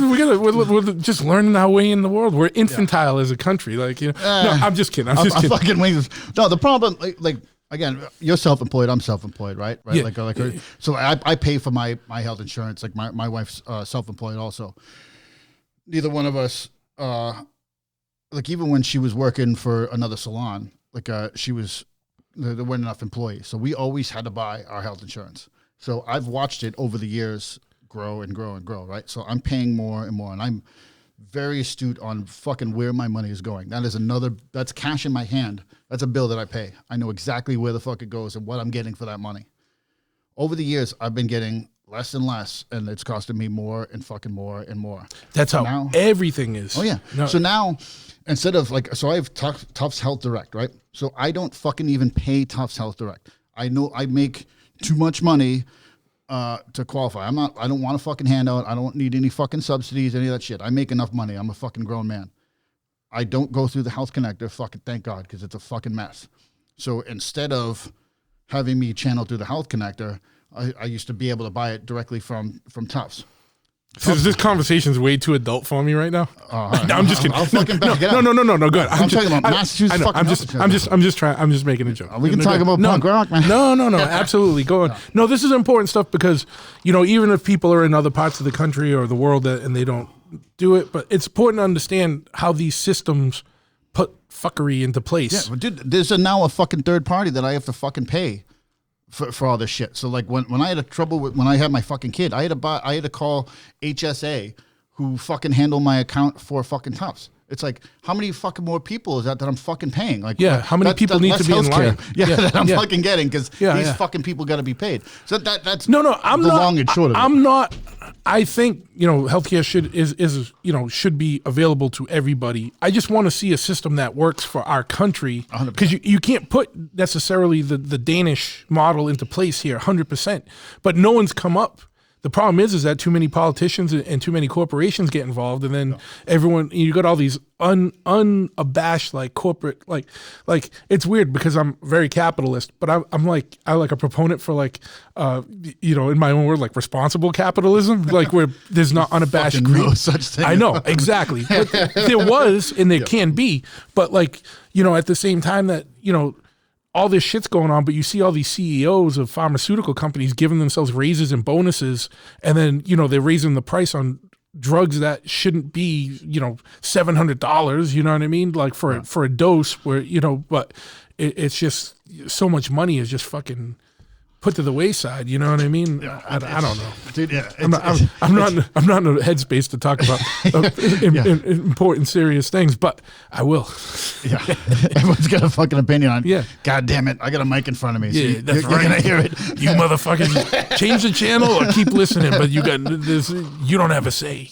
No. But no. It is important stuff, and I am not as schooled as I used to be. When I did work in a health type of area. You know what I mean? It's been a little while now, and things change fucking fast. Well, let me ask you about that, right? So, like, you worked for the fucking CDC in Switzerland and Atlanta? I worked for World Health Organization in Geneva, and that was in Switzerland. And then I worked for CDC, but I was a contractor through TRW Space and Defense. Yeah, but that was like more AIDS stuff? Like, I mean, that was HIV You never prevention. worked with anything on this fucking level, right? No, I never worked with it. Like, I worked originally I worked in like traditional medicine programs, like with working on bridging gaps with indigenous like shamans and medicine men, and like bringing them in and trying to teach them like to be public health workers. You know what I mean? Like keep your traditional things, but learn a little bit about some regular shit. Like wash your hands before you drip chicken blood on someone's. I'm just kidding. Whatever. But just shit like that, which was cool. Like, you know what I mean? Well, actually, real shit, like real talk. Like, I worked a lot when I was in Arizona with like traditional like medicine men from Native American tribes that worked in like VA hospitals, like doing their rituals over people while they were getting surgeries. And you could see that those people, whether it was from whatever the effect was, no matter what it was, whether it was a placebo or if it was from the thing itself, the people that were under the care of a medicine man as they went through surgery had better recovery rates. So it's just weird shit like that. That's documented shit? Oh yeah, back then, yeah. No shit, But besides that, then I got in. There's no like way to like actually make a career out of it. Yeah, no. So I ended up working. But that's when I worked for WHO. I worked for the traditional medicine program, and they did a lot of stuff with like Chinese traditional medicine, like acupuncture and like herbal medicines and all that shit stuff. Like that. Yeah. So, but then I worked for CDC doing HIV prevention stuff. And then ended up at Dana-Farber. Doing cancer prevention. Listen, someone's got to interview you. Like I've known you a long time, right? So like I get like every now and again you'll tell me a fucking story, and I'm like, fuck, dude. Like, I known you how long? You just fucking telling me that shit? Like, it was. That's why I like interview. That's why I like sitting with my friends. Like I'll learn, not because of that, but like because I'll learn shit about you that I didn't know. You know, like I didn't know you were such a commie bastard. I'm just kidding. I'm in a fucking Oi band, buddy. Yeah, I know. Hey man, Stars and Stripes. Yeah, but what label are you on? Rock? What label are you on? Yeah. Well, yeah. So here's the fucking deal, man. I've been. We. Put I didn't mean to not mention Stars and Stripes, but to me, Stars and Stripes is so fucking tied to Slapshot that like it's almost the same entity, but just playing different songs. You'll be surprised. Like, no, I know it's different. Different fan base. We were in fucking Germany, right? And it was like my first time in Europe with Stars and Stripes. I'd been there just doing Slapshot stuff, but we had like this one festival we were playing twice, and this fucking German he did like the most German shit to me, right? He like Sig Heil. No, I'm just kidding. All of Germany. I am just kidding. I'm just kidding, dude. Like. he calls me over to the fucking barrier, right? And he's like, but you are the same band. I said, yeah, like he fucking expected something different. Like, like blew his mind. Like, I'm fucking sorry. Like, yeah, there's 4 of us, and now we're gonna play a whole different set. Like, imagine that. Yeah, but yeah, I can't do the hand gesture and the face like over the fucking podcast. But it was the most fucking German thing. He was just like, but you are the same band. Yeah, dude. Hey. But you're like, hey, shame on you for not knowing that. You know what I mean? Well, no, because in the day, Slapshot and Stars and Stripes, besides Jack, were 2 separate entities. They would, I mean, it was recorded by some of the guys, but like when they played out, though, it had different guys. Yeah. Jeff Morris played guitar. I don't know who else was in the band. Again, I was fucking 10 years old in '89, but yeah, like I mean, I've been a fucking fan. I'm super stoked to be a part of it. We did a record called Planet of the States in 2015 that has been out in Europe for a while. Some fucking bullshit labels fucking repressed it 100 fucking times, and I haven't seen a fucking nickel from it. But but in the States, it hasn't been fucking released yet, and I personally own it. I paid, so now I'm the fucking producer. So I'm. Chris, if you're out there listening, please put out a fucking record. I've been campaigning Chris Wren to put the record out. We're just he's into it. It's just a matter of when the fuck that's gonna happen. Yeah, and plus now it's been pressed 1,000 times in Europe. Well, but it hasn't been pressed in the States. I mean, we're good. So what you got to do is you got to do a real cool collector. Like boutique style, the packaging and shit to sell the hard copy. That's what sucks about Europeans, because they do buy records. So this fucking dildo over there is just, here's the fucking purple one, here's the white one. But you just gotta go see him, gotta catch up with him when you're out there. Yeah, no, he's aware now. Yeah, and if not, hopefully someone from the. We do have a pretty good contingent of European listeners on the podcast. So I definitely want to thank. I mean. This is like weird. Like I look at like who's listening, and it's like dudes in Chile, like dudes like all over the place. So I want to thank you for everyone that listens, especially everyone that listens that might not speak English as a first language, and they still bear with us and kind of get through it. It's cool. There's a lot of Frisian listeners in the areas of the Kingdom of Frisia. I love the Netherlands, man. I fucking for real have paperwork at my house right now to fucking see what it takes to fucking live there. So that's one thing I always think is, and I'm not going to put Europe on blast because I know every country is different, but everyone tries to, and I'm not going to get into any of this stuff. I don't really care, but just from a purely objective perspective, right? Everyone puts America on blast for immigration policies and like say it's hard to get into or whatever, and that and I'm not even going to talk about the illegal things. I'm just talking about legally to get here. Mm-hmm. When I lived in Switzerland. And I was like, well, what would I got to do? They were like, you need fucking possible. They were like, you need this was 98, so it's probably way more now. I was like, you need $100,000 clear in the bank, liquid. You need an advanced degree, and you need a professional job. Yeah. And so, no one's fucking slamming Switzerland, you know what I mean, for their immigration policies or whatever, but whatever, you know what I mean? It's just funny, like how... Just their questionable banking practices. Yeah, just their... What they did in the 30s is kind of fucked up. I did, because I know they've kind of dismantled that whole banking system or whatever, or the privacy of it anyway, but it was cool to come home from Switzerland and be like, yeah, no, it's in my Swiss bank account. I had like $3 in it, but, but I had one. How, you got a Swiss bank account, motherfucker? I do. Yeah, dude. Honestly, like moving to the Netherlands is the same deal. Like you got to have some money in the bank and all that. That like it's not quite $100,000, but it's like you got to have money to like survive for 6 months, and yeah, they don't. you're gonna need close to that, if not that. You know, to live anywhere for fucking 6 months. Sure. No, and if you're an American, you haven't been over to Europe, you should, not right now, when things are a little clear, you should definitely try and get over and it's cool because a lot of places you can get by speaking English and they speak English, and you're not going to get slammed for it. But you get to experience different cultures, but you definitely get a different view on being American as well, and it'll broaden your perspective.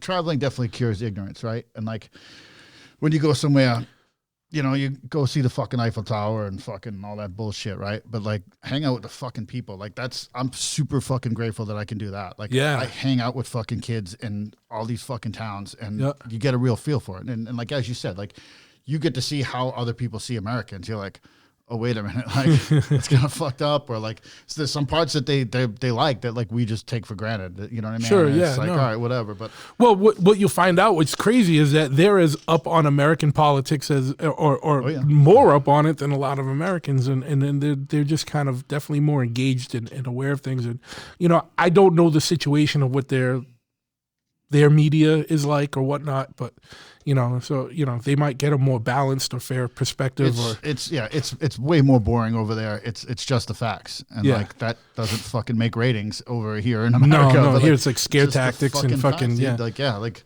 clickbait and fucking whatever. If you want to just fucking skim the surface, just listen to fucking BBC for a fucking minute. It's like super dry, but you'll get the fucking facts. Yeah. Yeah, it's scary sometimes when you think like Al Jazeera probably has more balanced perspective on some things than some American media outlets, but whatever. But it is up to American citizens to demand better, or demand more, or stop consuming fucking bullshit. Like, you know what I mean? Like, you at some point you get what you deserve.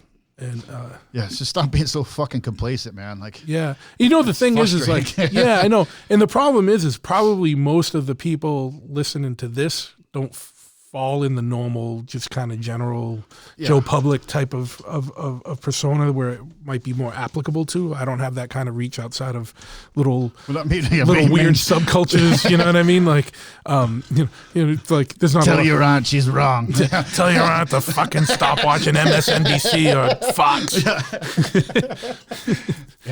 I mean, I guess, it really is preaching to the choir, right? Like, we're fucking outsiders, shithead, fucking that's right, hardcore fucking chopper fucking hooligans, Yeah, man. So, and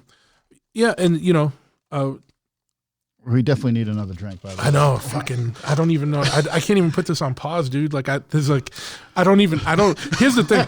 Whenever you listen to this show, it is 100% unedited. I know how to put the intro song on, and I know how to upload it, but I do not know how to edit it. You can take over for a minute, or I can take over for a minute. Well, you don't want me to fucking take it over. Or we can just drink fucking some of this fucking Fireball that's right here. Some more. I don't want any fucking Fireball. Yeah. Dude, Jesus. All right. Well, I'm not twisting you around. 117 in. All right. Here we go. We reached into the bag. The bag is only Fireballs now. Here you go. Fucking cheers, buddy. Cheers. Slante. Nostravia. Dude, I was actually nervous before doing this. I fucking hate interviews, right? Like, they're always fucking awkward and fucking weird. And I don't know if it's just because I'm drunk now, or I was also nervous because when you see us out, a lot of Boston listeners, right? It's Shoot the Night in the fucking corner, literally just talking shit. Like, drunk off our fucking asses. Making fun of everybody, just having fun, right? Like, just breaking balls. So, we were worried that's maybe how this could go, but I think we haven't insulted anybody yet, right? No, just the people of Cambridge. I'm sure there was a couple off-color remarks that everyone knows is just a joke, man. You know what I mean? That's the thing, have a fucking sense of humor. And that's something you're gonna really fucking need in the upcoming days, especially if you're trapped at home for a while. I watched the Tom Segura special last night, laughed my ass off. There's a new one. Who's that? I don't know. He's a comedian. He's one of those dudes, like, he rolls around with like Bert Kreischer and Joe Rogan and that kind of crew of comics. But he has a new Netflix special.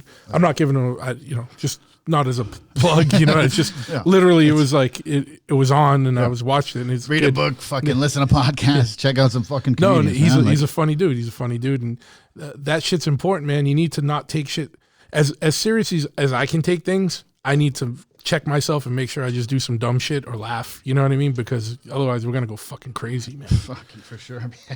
And fucking killing me, dude. The gym's closed. So I just been fucking walking in the forest like a fucking idiot in the morning. I'm like, dude, I've noticed your little fucking nature pictures, dude. Hey, dude, fucking what am I inspirational? Here I am, puck wedgies. Yeah, I'm just waiting for the puck wedgies or the Bigfoots or the satanic cults to see me and see me out there. So dude, so you got to do a show on that shit. You got to get like one of those like local. Oh yeah, guys, the Bridgewater Triangle dudes. Yeah. I got a bead on somebody, and I am already locked in on this. Yeah. Like because that's gonna be a good show. I want to listen to that. So I'll talk about this off here just in case it doesn't happen. But I got 2 beads into the paranormal because like I said, I always wanted to do like the weird shit too, weird shit because whatever, man. Like it's just we're all doing weird shit. We're all doing weird shit. This is normal. Yeah, no, but it's not like because everyone thought it's like truth is it just going to be a chopper podcast? It's going to be a music. It's kind of everything. I just want to interview or talk to interesting people. And the thing is, you said you're nervous because it's like an interview and you hate interview. Like I don't like to think of it. I think of it as more like a hang where I might ask you some more questions than I normally would. You know what I mean? Oh yeah. Just to keep it going and be able to tell you. I assure you that story. This is not a show. This is fucking Truth and I hanging out drinking. Yeah. A little censored. You know what I mean? But a little on good behavior. I mean, especially it just depends when you stumble across us because like at bike shows we usually start drinking around noon and we usually stop around 5 a.m. We end up in hotels. Hotel fights. Not our hotel. Well, dude, you talked about that on was it the first show or the second show or something? I don't know. Yeah, dude. Oh, because I said the word retard. Yeah. And it's like obviously like that is in no way like I don't even think of someone with any kind of medical or cognitive disorder when I say that word. Well, of course, dude. I would knock someone out, right? That was literally making fun of someone with absolutely, dude. Half the fights I got into high school was because dudes were picking on kind of like the more.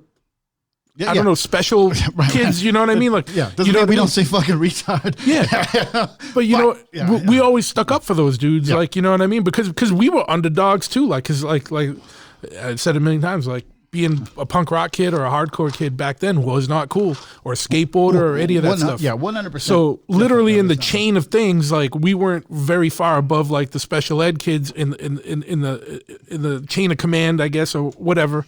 And pecking order. But the difference was that we didn't give a shit about fighting. So then that usually it's like prison rules. You hem someone up a couple times pretty good, and you don't have to get in a fight for a little while at school. Usually it gets easier. But out in the regular world, you're still getting into shit. You know what I mean? But whatever. Yeah, man, I wish we had brought the vodka out here. Yeah, you can't fucking pause this thing? No, there's no pause, dude. All right, well, fucking sing a song. Well, yeah, where's Believe in Packer? You got that on cue? I don't. I wish I did. I got Sing it from memory. I got this. I got that. All right, just run and get the vodka. It's in the freezer. Yeah. All right. So, the next thing we'll get into, because Packer's an old friend and he's definitely into motorcycles too. So for the motorcycle listening contingent, we're about to breach into that subject, and we'll get more into the punk rock shit. But I do apologize for so much stuff with the political stuff and the Corona stuff, but literally we're in the midst of it, and so you cannot control or help but think about it or talk about it. Like I haven't seen Ryan in a while because of all this stuff. So he came down here tonight, and so of course that's going to be something that comes up. But hopefully this all blows over pretty soon, and it's something that we don't have to deal with or talk about anymore, other than being, man, remember that shit? That was fucking nuts, and now everything's better for it. But we still have, unfortunately, probably at least a few more weeks of dealing with this. And no joke, like if you are somebody that's in an industry that's been affected by this and you're not able to work and you don't have income, but you found some ways to get by, definitely email bigtruthpodcast@gmail.com. Definitely want to hear those ideas. And if it's something you want to share, the next podcast I do, I will read it out loud or talk about some of it so we can give some ideas for other people. And if there's any good kind of funds or anything going on for people in service industries or people that aren't able to work because of this, please let me know about that, because I definitely am, would like to give a shout out to those and give some light to that and help out however I can. In the meantime, if your local restaurant is still working and doing takeout, try and go and support them. Try not to eat garbage food, try and be a little bit healthier during these days so that you can keep your immune system up and, whatever. But Packers back. We just poured some drinks. Here we go. Round 2. So let's talk a little bit about the motorcycle stuff. We talked a little bit about the punk rock stuff already. Like what I know when I first met you, you were in the hot rod, you were in the Road Devils hot rod club. I think that's when I first met you, because I remember the first time we really hung out was at that Boston, there was like a Boston hardcore show where all the old bands got back together at Club Lido in Revere. Yeah. And me, you, and Lenny, your boy, and Maddie, and there was Maddie Schnabel. Yeah, we were all at that fucking bar. We were getting hammered in the parking lot. Yeah, we were getting hammered in the parking lot. We had a good time. But we had met before that, but that was kind of one of the first times we really sat down and hang out. So I know at that time you were in the hot rods and stuff, and there's a lot of this stuff goes hand in hand, like punk rock, hardcore stuff, the kind of logical next progression. You get into like hot rods and fucking motorcycles, because those things are also loud, fast, and dangerous and fucking crazy and whatnot. That's all fucking subculture, right? So like I had a little more time on my hands. I finally had a little bit of fucking money. I wasn't fucking hungry, so I was like, all right, I want a fucking car. So I so that I can go hungry once again when I'm buying parts. Yeah, dude, I bought a fucking 52 Chevy for like fucking $1,800, and I fucking poured my fucking heart into that car. When I see fucking like 49 to 52 Chevy still, I'm just like, fuck, dude, like there's still a place in my heart for like those, like I looked for a while, like the price was right, but like I wanted a fucking rad car like that, and like absolutely, like those little bubble Chevs, like well, that was one of my first hot rods too. I never fully got it off the ground because it was like, I was green and I bought a project that was like a little bit beyond my means or capabilities, and it looked good, like the body looked good, but then when you really got underneath, it was like the only thing you could do is take that body off and transplant it onto a modern chassis. But I had a 50 Chevy fastback Fleetline. So I had a sedan. Yeah, a two-door sedan. The fucking thing, and then it was fucking period correct, right? So they took the 52 216 out of it and put the 54, I believe it was 255 that had hydraulic lifters. The 216 had like the shitty little arm that would splash fucking oil up. Mine had a 216 in it. Yeah, and it was just such a shitty design that like it would literally, like, an arm would fucking spin on the side of the motor that would catch oil and just fucking fling it up. Yeah. And so they always fucking blew. So like back in the day, these hot rod guys would fucking take them out of pickup trucks and all that. They had hydraulic lifters. They had a fucking oil pump system and all that. So they had done that already. So I was like, oh, fuck yeah, dude. And the same deal. Like the frame was fucking rotting out. The body was solid. Yeah. The motor was good. I was like, fuck it, let's run it. Dude, I actually still have the a set of fender skirts over in the break room over there for a 49 to 52 Chevy. Oh, no shit, so if anyone wants them, give me a call or give me a shout and make me an offer. Time we're hungry here. I also got a set of 55 or 56 Cadillac Dagmars sitting out there too. I know. Yeah, they used to they put those on the fucking fins and fucking mold them in, dude. Yeah, dude. That was going to be my thing. I had one of the what's the sought after Chevy grill that has like teeth. You know what I'm talking about? Oh, that's a Buick grill. Grill, yeah. That has the teeth. Yeah, I had that, and I was gonna powder coat one of them gold. And then I had the Cadillac Dagmar I was going to use as my big fucking tusks to make it look fucking more sinister and shit. Yeah. I just never... I ended up going way more into bikes, man. You know what I mean? And yeah, I mean, I was, you know, it was cool and like, all right, well, we're a car club. Let's throw a car show, and that was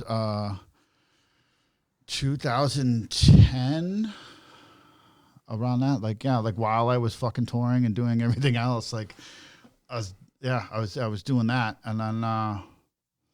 We put on our first car show down in East Bridgewater, which is like 45 minutes south of the city, but it's like we wanted to be in the city, like, and I'm having meetings and talking to all these people and all that, and it's so hard to get anything done in Boston. Oh, absolutely, absolutely. It's so fucking expensive. It's always fucking no before yes, and it's all this like this is why nothing fucking cool happens in the city. Like people literally don't want it. The people in charge don't want it.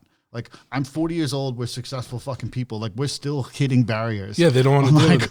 Like, hey, we have money. Like, we have insurance. We know how to fucking do. We have years of experience, and they're still like, no, fuck you, dude. Like, but we'll get into that after. Yeah. But first, yeah, like, my background, yeah, like booking shows, like that. My first hot rod show was out in East. Like, we went to the East Bridgewater Commercial Club, like, because they had an outdoor liquor license. They've got like a little pavilion, football field, and I was like, all right. They already had a fucking stage on a trailer. We just had to move the trailer to where we wanted it, and that was it. And it was super fucking easy. Set up for it. Yeah, super fucking easy. And we did that. You know, it's good. And they're still doing it to the day. Same spot, still doing the same thing. It's always a success. And this last year actually was the biggest that it's ever been. So good for those guys. But I have since moved on, and then I left those guys in 2011.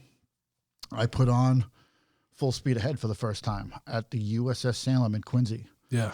Rented a fucking battleship and convinced the town of Quincy. I went to the USS Salem, and I knowing nothing. I didn't know like if it was like Battleship Cove, like a federally owned thing or whatever. Like I just knew that there was like a couple old timers hanging around. I was like, hey, who do I talk to about renting this place? And they're like, well, like, because they have like a galley you can rent. I'm like, no, I want the whole fucking place. And they're like, all right, well, you need to see it. There's a dude. And like, so then Mike Condon is the guy's name. So I got a meeting with Mike Condon, and we came up with a number, and he was just like, yeah, but just to let you know, this is the only privately owned fucking battleship in the United States. I was like, well, I'm glad that I didn't, like, oh, fuck it, they're just going to say no. Like, I literally just asked, and they were like, yeah, dude. Until we buy our own. Yeah. But yeah, man. And so for listeners out there, especially ones that are in the New England area that might have attended Full Speed Ahead, like Packer is the person who started it. And then I signed on a little while later. You asked me to kind of bring more of the chopper element into it. And then we partnered up years ago. And then that was kind of it. I think I did two by myself, or not, maybe even, was it one or two by myself? And then it was just more strictly hot rod. Yeah, super small. And then, you came in like, right away. And then, like, obviously coming in, like, doubled it, like, immediately, just having bikes and all that involved. And it's been fucking growing since, man. And it's been good. So just putting it out there for everyone, August 21st and 22nd, unless COVID-19 is still going on or the world is completely decimated. We have the dates on lock, August 21st and 22nd. USS Salem in Quincy. It's going to be the Friday night pre-party. We get a full liquor license. We donate. Obviously, we pay for the fucking ship, and then we donate a bunch of fucking money to pay for a bunch of other stuff. Again, it's a privately owned ship, so it is completely funded by stuff like this. So yeah. And then we do the main show at the Brockton Fairgrounds, which has space for us to grow for a while. And kind of one of my ulterior motives is to try and get a sponsor on board big enough that would help repave or resurface the track there, because Brockton Fairgrounds is one of the last places in New England that was still doing motorcycle flat track racing and vintage motorcycle flat track racing, and we would love to get that going back again. So Flat Out Friday would be nice in fucking Brockton. Yeah, or just anyone mini bike racing. I was talking to a guy 2 years ago when we were doing it in the Weymouth Air Base about about mini bike racing. This youth mini bike league. I don't know what they're doing now. Again, like everything is fucking on hold right now. Like this is our prime time when we start booking. Yeah, no, it's hard. It's hard to even book bands or any of the stuff. And anyone who's been to the show knows that we put on a fucking killer party. And I'm not saying it like patting our own backs, but it's like a party that I enjoy being at. You're on a battleship drinking, watching Murphy's Law or Crown of Thorns or, you know, any of the bands that we've had on, and it's a fucking good time. And no one leaves, no one has a sourpuss on when they leave. Everyone's fucking stoked and happy, and that's all it is like we put on a show that, like, we've been to a lot of shows and we're experienced, and we want to put on a show that, you know, people are stoked about and want to come back to and be part of, and that's all it is. It's about the experience of it. You go there and you're gonna have a good time, like, you know. So that's what it's about. Yeah, and not to mention we're giving away a bike again. Yeah, we give away a bike every year. So far, it's been a shovel head every year, but just because that's what I pick up, and then I just saw the donor bike today for the first time, and I'm excited. I'm bummed out. I want one of these fucking bikes. Well, so in full disclosure, it's the donor bike. We haven't done any work to it yet, so it'll look a little different by the time. But that thing, it's like even. And I really hope a bike guy. I just really, the only thing I hope more than anything is that a bike guy wins it this year, because the last 2 times it's been hot rod guys, and then you end up seeing the bike for sale down the road. Well, the first, I don't know if the first one has, but the second one was for sale. I didn't know that, and for a lot of money. And it's like, come on, man. And it was like, oh, no expense was spared. It's like, how the fuck do you know you spent $10 on a fucking ticket? You know what I mean? Yeah. But anyway, you know, that aside, you know, I hope someone who really, we're gonna put that in the fucking the little disclaimer. You can't sell it for a year. You motherfucker. Or you sell it back the to Chopperhead logo on it. Yeah. Like built by Chopperhead. But yeah, absolutely. Yeah. But anyway, you know, it's just one of those things where I really hope, like, someone's gonna fucking enjoy it, dude. Like the last time, or no, it was the time before, like Greg Dolliver. I was like so rooting for him because he put so much money into that raffle, and I so fucking wanted him to win. Yeah. You know what I mean? But it was, you know, it was the unenthused guy that later on I found out was really just his car got towed. Like, he's super bummed out. And also he was like, he was like, his head was blown. He was like, I've never won anything, and he goes, and I didn't think I was gonna win this, and he was all like, whatever. But he's a cool guy. And my old tech used to go to the gym with him, and he was like, the guy was like actually really stoked and stuff. But anyway, we were excited. That was the first fucking bike I ever gave away. Yeah, exactly. I'm like, be excited, motherfucker. Yeah, dude. Like, I'd fucking be punching people, doing backflips, fucking rip my shirt off. Yeah. Fucking jacking off, dude. Whatever, man. I don't know what the fuck. Dude, I own a '64 Continental, right? So I was in it's like $100 a ticket for a '63 Continental, right? Yeah. It was like 250 fucking dues. I was like, I'm fucking definitely gonna win this. I don't give a shit. And sure shit, I didn't fucking win it, right? Yeah. But like, had I won that, even though I own a fucking '64, I would have flipped the fuck out. Oh, absolutely, absolutely. And I, you know, yeah. So what is, you know. That's another weird thing we got going on nowadays, is there's so many bike and car and paint job raffles and this and that.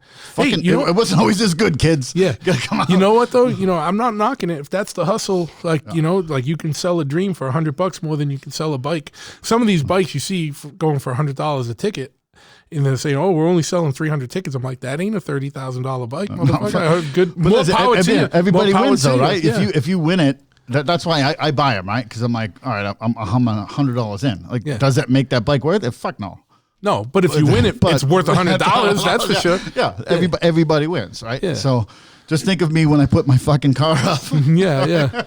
And that's why, you know, there's no fucking shenanigans when we give away the bike at Full Speed Ahead. We pick a random person out of the crowd that we do not know. $10 tickets, whatever the fuck we do. Yeah. $15 tickets. I don't even remember now. $10 tickets. Yeah, that's fucking real money. $10 is all the fuck we charge for these tickets, and we fucking give away a bike that day. It's a running fucking bike, and you know, we don't build like the most insane customs for a giveaway, because it's got to be kind of rideable and got to pass inspection, registerable, and registerable. But you know, they're always cool, classic, you know, shovelhead type bikes so far. But yeah, man, I mean, we definitely. You know, check it out at fullspeedahead.com or at Full Speed Ahead Show on Instagram, and we're on Facebook and everything, and you know, Yeah, definitely full speed ahead car show is on Instagram because it's like it's a the old fucking one. bicycle fucking company Okay. has full speed ahead. Yeah, Yeah, I forgot. Yeah, I forgot. But I'm a fucking moron with Facebook. But yeah, it's Full Speed Ahead Show on Instagram and Full Speed Ahead Show. Bigger .com. and better every fucking year, and just know that like again we're 6 months out, and like this is really when we start to ramp it up. And Yeah, we'll be making more announcements soon. After this shit, you know what I mean? Things are going a little slow because no one's around. It's hard to get shit going and booked and fucking going. But when this shit blows over, we will have something that'll be definitely worthwhile to come check out. It's always a good time. So now that we get the Full Speed Ahead commercial over, getting back to like what ended up getting you into bikes, and you know, how'd you get, like, you know, because I saw you get into bikes, and it's I always You were watch around, yeah. and I always watch, and it's always cool because, you know, people either get into it and they pussyfoot around and they tip their toe into it and they get out, or they just fucking cannonball right in, and you cannonballed in. And so yeah, I've owned, like, in a short period of time, I've owned a handful of bikes, and this is it, man. This is for me. It fucking goes hand in hand, right? Like, this is our last bastion, right? Like, there's always going to be the cookie cutter fucking Harley dealership fucking bike guy. And that's cool. That's their fucking scene. It always has been and always will be, right? Sure, man. And then our shit is always going to be The different lane. over here, yeah, on the fucking fringe. And like, We're always, whether we're in the bar or at the show or wherever we are, we're always in the corner off on the fucking fringe, man. Like, On yeah, the it just fringe, it you know? it just fucking makes sense. Like, for me, it was a natural progression, right? Like, what, like, before punk rock and hardcore and all that shit, right? Like, you know, back in the fucking 60s, like, the bikers and the fucking hippies were the fringe motherfuckers, right? Yeah, man. It's like, and it's still that way now for me. Yeah.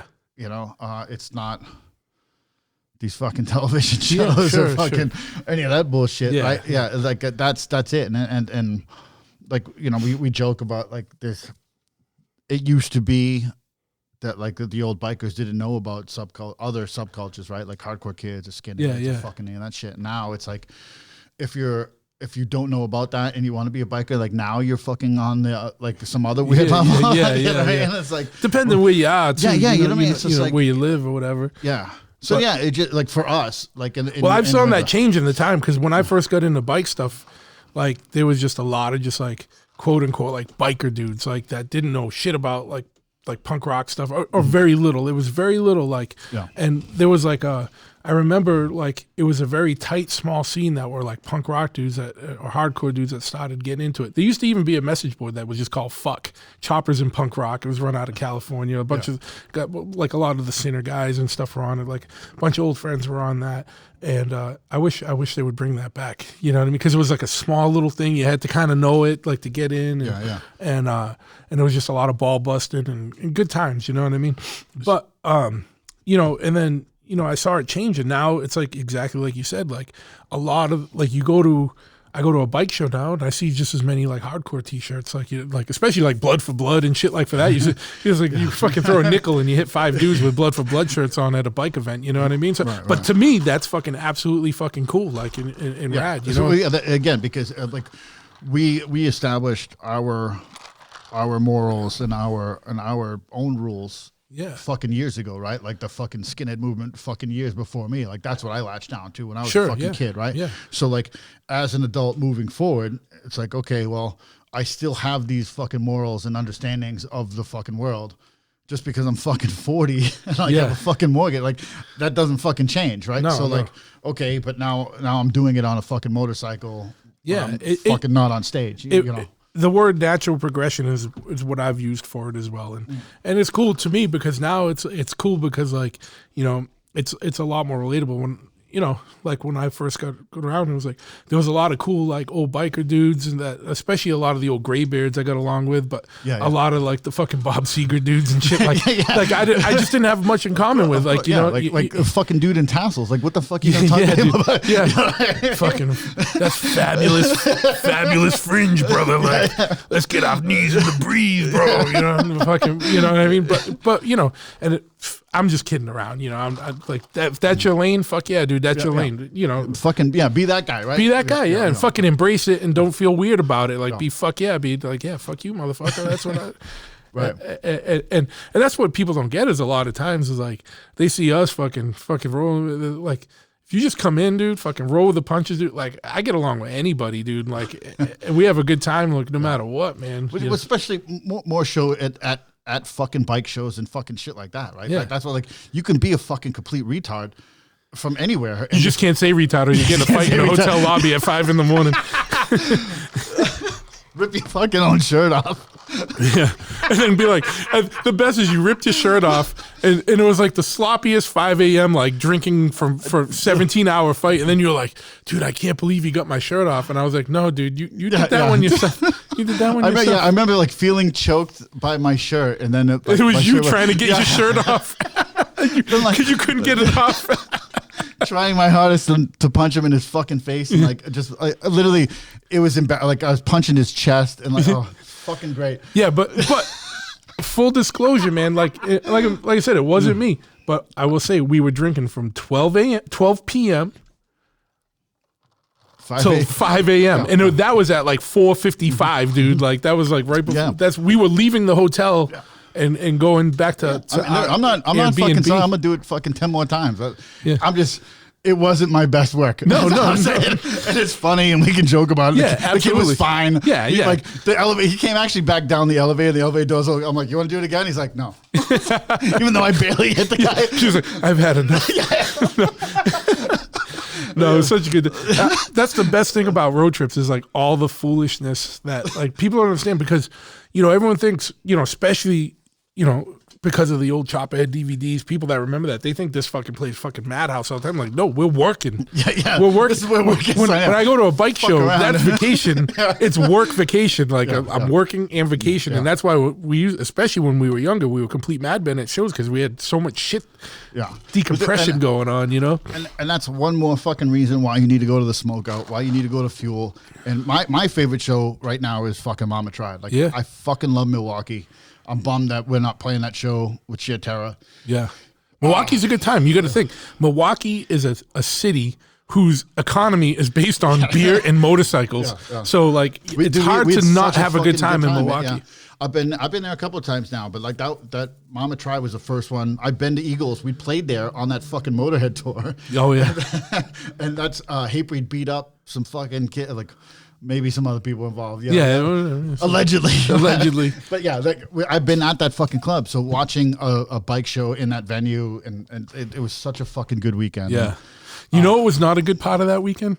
After the 12 p.m. to 5 a.m., and then the next day was the last day of the show. Yeah. Dude, loading out, and it was just me and you. I remember carrying a bucket, like one of those things of merch, and my legs were so wobbly from being so dehydrated. So dehydrated. And so we're up on the second floor, and there's a fucking elevator that all the bikes are going down. So we had to take the fucking stairs, and then it was down the fucking back part. And then it was like a fucking mile away that we had to huff the shit to. And dude, I just remember going down the stairs, and my legs were like almost giving out because I was like so fucking dehydrated and detoxing or whatever. And I did like fucking 15 of those fucking trips, dude. I know, me too. It was fucking horrible. And I was like, oh, whatever. But like there are a lot of good shows. Like Fuel is a fucking awesome Great show. Fucking show, dude. And it changes. Be home actually for that one. So we're gonna go. Stoked, Gonna bring Lenny's bike. Yeah, it's all. He came by today. That's why it's all under covers because he can't see it. Yeah. I have 2 bikes here. Just so you know, I'm a fucking proponent for my fucking brother Truth. My bikes are fucking here also. They're fucking 10 feet away. My bike was painted here. I built my bike with my buddy Chuck just because I'm not a fucking pussy and I wanted to fucking do it. Yeah, no, but I think the only thing I built your oil tank or something. You did build it. Yeah, the oil tank was built here and then it was painted here. Yeah. But again, I wanted to wrench it as much absolutely. as I could. Absolutely. That is the only like the long pussy is going to be built here. Is that your little backhanded dig into Lenny? I'm just kidding. No, Lenny. I just love giving Lenny shit because it's fucking easy, man. He's a fun dude to give shit to. He's underhanded fucking softball. Fucking. Yeah, he's a funny dude to give shit to. Yeah. I'm just playing. No, the Lenny bike has gone on way too long, and it's mostly my fault, and just the fault of like times and being so fucking caught up and shit. But that's why I'm going above and beyond and fucking make sure he gets a fucking super rad bike. Yeah, I'm fucking stoked to fucking ride next to it. I want to fucking ride the goddamn thing. But dude, I told him this is Sportster, buddy, dude. You should have got a fucking bigger engine. The thing is, this plan was put into place a while ago, and every time I'm looking at the fabrication on the bike, I'm like, if only this was a fucking panhead. Why is this a fucking? And I'm sorry, I don't mean to upset all the Sportster fans out there. No, there's cool Sportsters out there. I mean, my shovels are 1200. Yeah, but it's not a fucking Sportster. It's a fucking 1200 fucking big shovel. twin. Yeah. I am kind of a big guy for a Sportster, but anyway. But yeah, man, it's going to be a cool bike, and it sucks, man, because I just want to post pictures of it and let people see it because there's a lot of work going into it. But it's fucking come down to fucking fuel, fucking Cleveland. That's in July, right? I believe so. I'm not paying attention to anything. I think it's in July. Like, I've already talked to them. It's all set. It's going to be in it, but I don't even know when it is. Like, you know me, dude. I fly by our friends at Lowbrow Customs. I just fly by the seat of my pants. I don't know what I'm doing next week. Never mind fucking over the summer. No, because I got to fucking plan on this shit because I literally, like, I know my tours, right? Yeah, so I'm like, all right, I can make this show. And I can make this one. Yeah. I can't make that. Yeah, I fucking miss all the cool shit. I think, was it Fuel or Mama Tried where there was 5 of us in the Chopperhead van with fucking bean bags? That was Fuel. That was Fuel. Yeah. That was a good time. Yeah. Fuck, that was a good time. What was the fucking kid's name across the way? Oh, I don't even remember. Dude, this poor bastard had a fucking unfortunate name. But he didn't show up. He showed up wicked late, but we were sitting right across from his booth, so we just kept seeing his name. And then we just kept yelling for him. It was something butts. Like, it was like something like he had an like unfortunate, major butts or something like that. He had an unfortunate name, so we got fucking hammered because as soon as we set up, it's like came on. And then there was like 8 hours of us getting hammered and just yelling his name. And then when he showed up, it was fucking relentless. And then after that, like I was like, no, fuck you. Like, now you have to come over here and show me your ID to make sure that you're actually. Yeah, dude. Well, all I'm gonna say too, besides Fuel. One thing you got to do when you're in Cleveland is go to Al and B's Barbecue. Now, Al and B's Barbecue is fucking real deal, and we didn't get to go there, but it is basically you are served your barbecue in a tray that's slipped under like bulletproof glass. Prison style. It's definitely prison style. They put it. You get your styrofoam container of barbecue. They put it in a drawer and they push it out to you, and they're behind bulletproof glass. And that's how you know it's good. It's fucking good. and on the sign for Al and B's, and I don't give a shit that obviously they're not a sponsor of this, but I am gonna give them so much promotion that because I forgot about it. It said Al and B's Barbecue, and then their tagline is "We make it do what it do," and it says it right on the side. It says, "We make it do what it do." And so, if you are in the Cleveland area, and I would highly advise that you go check out Al and B's Barbecue. And they were always real cool with us when we go in there. They remember us because we're probably the only fucking idiots that show up. They're looking like how we look. I've recently quit eating meat, so that is one thing that I do miss a little bit. Yeah, man, very homogeneous. 230-pound homogeneous. And so as we go on here, but yeah, man. So I cannot wait. I mean, we got a long bike there that we got to finish building, and then we got to do some economic recovery, man. But I cannot wait to get started on your long bike, dude. We're gonna go full fucking bore stupid. Yeah. That's it. I want fucking 2-up long bike, fucking just complete fucking idiot. Like, I've got my bike that I built. I've got the fucking Dude Glide. You know what I mean? Yeah, you got the long range bike. You got your shovel chopper, and then now you need a long, like not convenient bike. Yeah, I mean, not that my fucking shovel is fucking super convenient. Like, I mean, it is. It's fucking.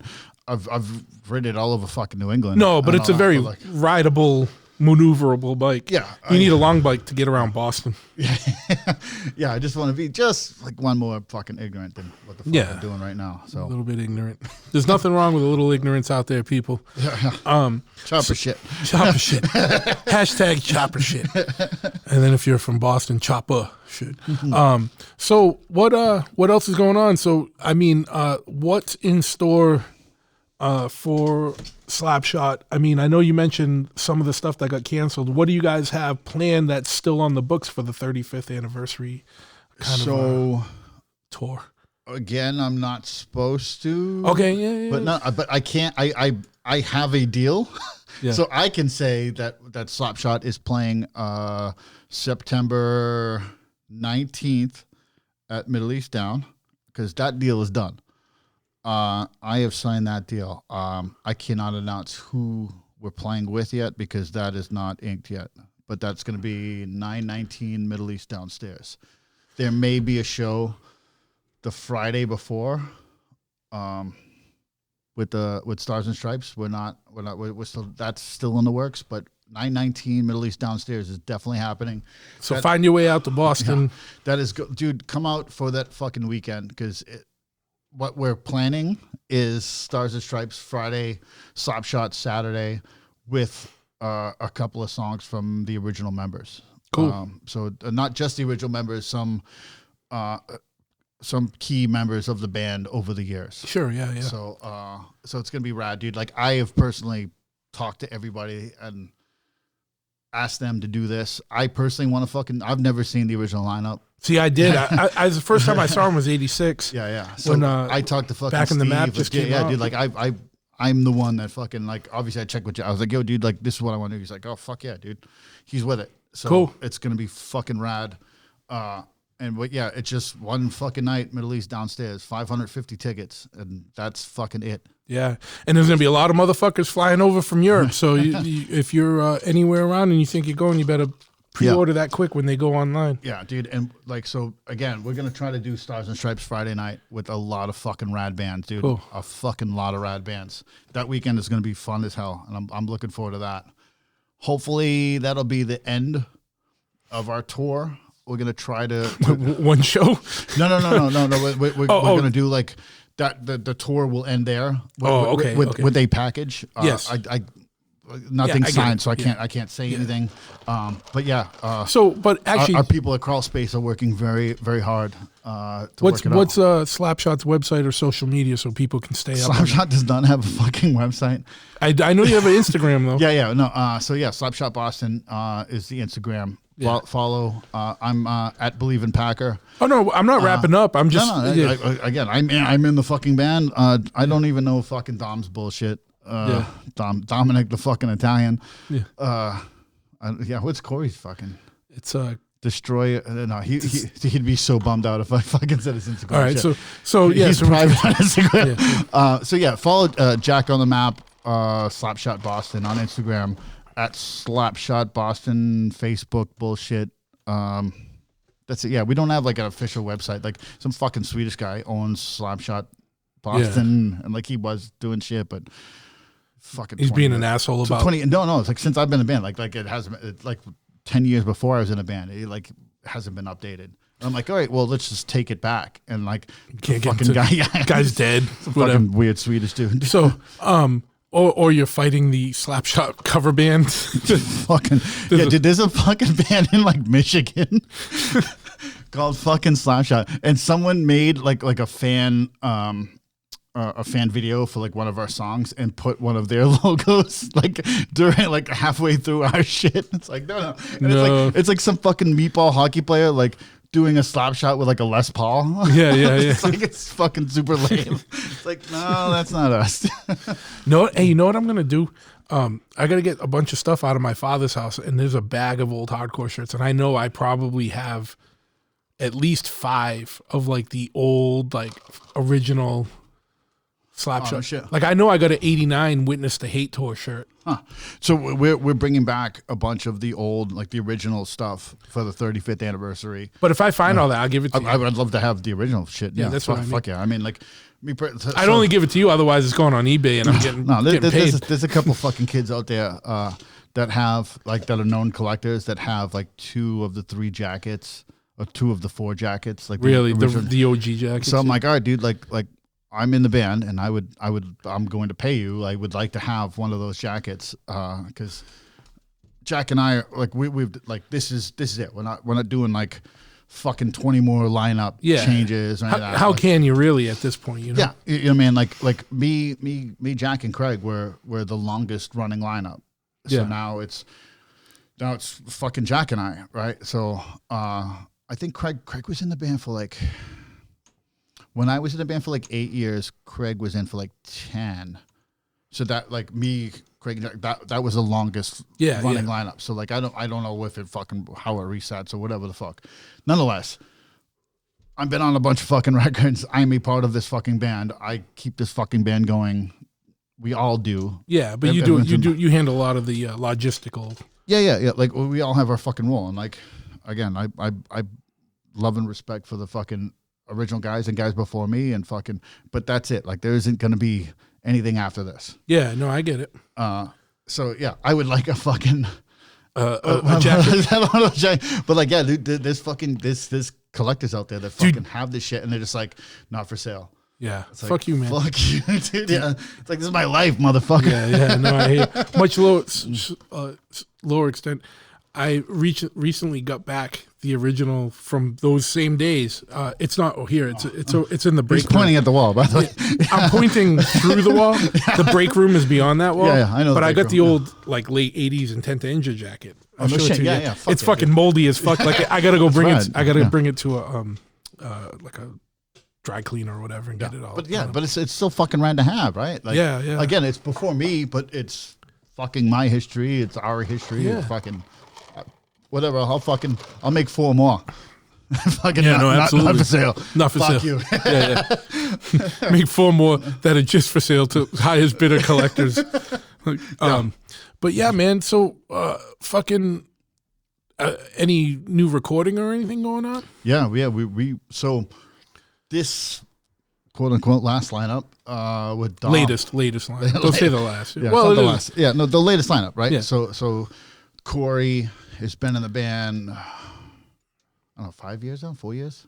It's been a while. Yeah, 4 years. He joined right before the self-titled, right? I don't even fucking know, dude. Like, you would know better than me, dude. Yeah, dude. I don't know. I fucking love the kid. Like he's been in the band since before. No, Make America Hate Again. He joined right before that. Okay. Because John Bean was on the self-titled. Okay. Yeah, John Bean was on the self-titled. So he joined right before, and that he joined and then fucking for real recorded that record like the same week. Yeah. Corey's a beast on the drums, man. Dude, yeah. Also the drummer of American War Machine, and he's kicking ass. Him and Carl have another band, Apocalypse Tribe. Yeah, Apocalypse Tribe. Yeah, Apocalypse Tribe. I just heard the fucking song in that video. Go check that out. It's fucking it's pretty good. Kyle from Earth Crisis. Kind of American War Machine a little bit, if I do say so myself. I someone told me that, and then I heard it, and I was like, oh, hey, man, you know what? But here's the thing. Like, everyone's kind of in tune, and I'm not saying that American War Machine influenced them. I think the times, there's going to be more bands. Like we're all on the fucking same vibe, right? We're all in the same world, and I think that's what's going to go on. If you're a dude that's been around for a long time and you're living through shit and you've experienced a lot of shit and you see the world from a more quote unquote seasoned lens, you kind of see what's going on a little bit more. And of course that stuff is going to be what's, you know, when you're 16, it's cool to sing about friendship and all the shit that fucking hardcore kids sing about. When you're a fucking 40-something-year-old man, like, I don't, you know, like I have my friends. We've established brotherhood at this point. We talk about other shit. Yes, we can talk about it. There's more important shit. And you know what ended up, something that is crazy to me is that, you know, when I was a kid, I liked like Dead Kennedys and stuff. Mm-hmm. Go listen to that shit now. It's still so fucking relevant, dude.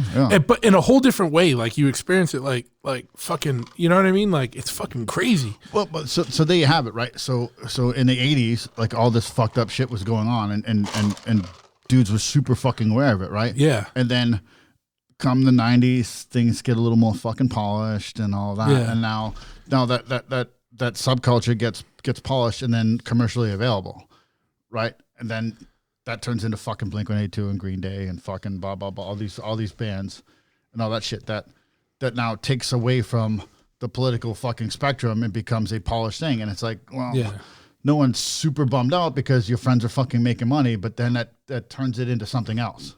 Sure, yeah. You know what I mean? And it's not wrong. It just turns it into something else. Yeah. So now we're fucking full circle again that this is no longer fucking commercially fucking viable. So now it's going to get a little more raw. Yeah, we don't have to fucking polish it. It's a little more real. Like everyone should go listen to Dead Kennedys Bleed for me tonight. That's homework for everybody because do not listen to like with Subconsciousness. No.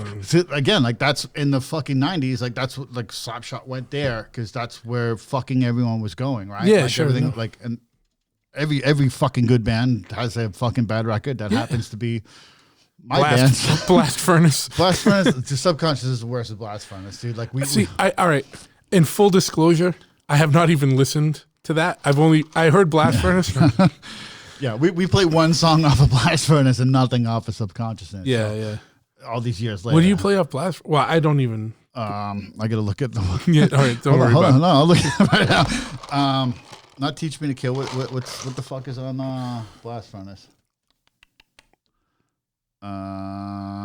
Fuck. I'm on the spot now. Yeah. Don't worry about it. Don't worry about it. But yeah, it is. There is a song in the set.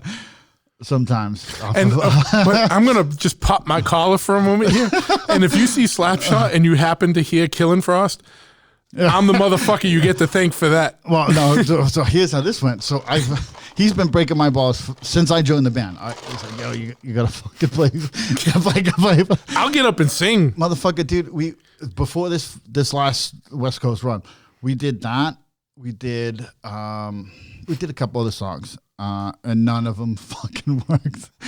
And Jack, like, so, like, because you're playing on the West Coast. West Coast motherfuckers don't understand Killing Frost. No. Like, we couldn't even play it live. Like we were in the practice space in Portland. And like you guys couldn't get it together. No. We got it together. But the music was fucking fine. It was just like, dude, we're not playing fucking. All right. So here's the thing. It's never been played live. Like maybe the first or when second you play it in Boston. You have to let Ryan Rio get on stage and sing in his voice. You have to let him get on. You gotta know Ryan Rio is the best voice. You have to let him get on there and sing that song with Choke. I'll get on there too. I don't care, whatever. But you got to let him sing it. You got to play it. You got to play it at the Boston show. All right, hey, nothing's off the table, buddy. Nothing's off the table. That song will go over in Boston. Yeah. So we can do back it on the map, shit, dude. Like, you know? but honestly, dude, we played it in practice, and we're just like, fuck, dude, like, because there's other songs that were like, oh, this is gonna fucking kill, right? Like, we did like, I'm like, I really want to do Punk's Dead, right? And then we did it live, and fucking no one gave a shit, and I was like, yeah, but okay. when I was stoked on it. When did you do it live? We did it at the fucking, there's a punk festival in Austin. Yeah, that's why it didn't go well. Fuck you, dude. Like, fucking idiot. That's why it didn't go well. Why do you think it didn't? No, but we did it for like 6 months. Like for 6 months. Like it wasn't like, oh, we did it once. Okay. We like, it was like the dead spot in the set for 6 months. Like, yeah, we're not afraid to fucking beat something to death. No, I get it. But what I'm saying is your tour, right? Your tour songs versus your Boston show songs should probably be a little different. Yeah, I mean, so again, like Killing Frost and Punk's Dead will go over a little harder in Boston than it will in Portland. Yeah, just saying. I'm just putting it into the universe. You guys do whatever you want with it. You know what I mean? But yeah, we'll do it. It's not off the table. Like we know it, and it sounds fucking great. We're gonna have Ryan Rio. I can't wait to get him on because there was one time I can't. It's just an aside, but me and him were driving to New York to go see Big Nick, and this is fucking horrible. But like, you know, the Fung Wah buses. Yeah, of course. One of the Fung Wah buses had like overturned, and I guess it was a bunch of. On the fucking I guess it was like dead people on the highway and shit. So they shut the highway down. So, you know, one of the major routes from Boston to New York is shut down. We're like just outside of New York City, and I'm in my old Jeep Wrangler, and I used to have a CB in it. And me and Ryan are antagonizing all the truckers on the CB, but Ryan's singing the Karate Kid song, like, but taking up all the airtime, and people were going fucking ape shit, dude. Like, you don't fuck around with truckers, because plus right now no one has a CB anymore except for truckers. Like, right. So they think you're another trucker, and Ryan's like in his voice there, whatever. Just saying, all right, this is not funny to anyone but us, but I'm having fun, and oh, that's what it's about. As soon as he said that he was doing a podcast, I was like, well, you got to do these fake commercials, right? So they're like, and I don't want to spoil any of the commercials. No, because I was already thinking about it. You got to do the fake commercials with Brian's voice. Yeah. And not only that, but just for like, I've already talked to other people for like fake because like I listen to a lot of different podcasts, and there seems to be like 7 different companies that sponsor every podcast except for mine. Yeah. So I'm going to make up my own versions of everything. Well, yeah, but like, was it Bill Burr's got like Mayandis and like all that fucking bullshit? Yeah, I listen. You need a CBD company, an underwear company, a website development company, like a Wix type thing. Yeah. You need a coffee company. I listen to Adam Carolla, so he does the oil, Castrol oil. Oh, so yeah. But he's a fucking car guy. Yeah, no, I get it. Yeah. I'm a fucking bike guy, and I have Chop Cult, and that's it. It's just Chop Ahead and Chop Cult. No. Dude, honestly, Adam Carolla is a fucking super smart dude. That dude owns. He's from here too. Is he from here? He's a Massachusetts guy. Fuck out of here. He's a Massachusetts guy. Yeah. No shit. So I know he knows a lot about. I think he's from Fall River, dude. He knows a lot about Lime Rock. Because what's his name? Cool Hand Luke. The fuck is the guy's fucking name? The actor, Cool Hand Luke. Clint Eastwood? Fucking Clint Eastwood. I don't know, dude. Blue Eyes. Fucking, what the fuck is his name, dude? He's a fucking race car driver. Fucking. Fucking Cool Hand Luke. Yeah, no.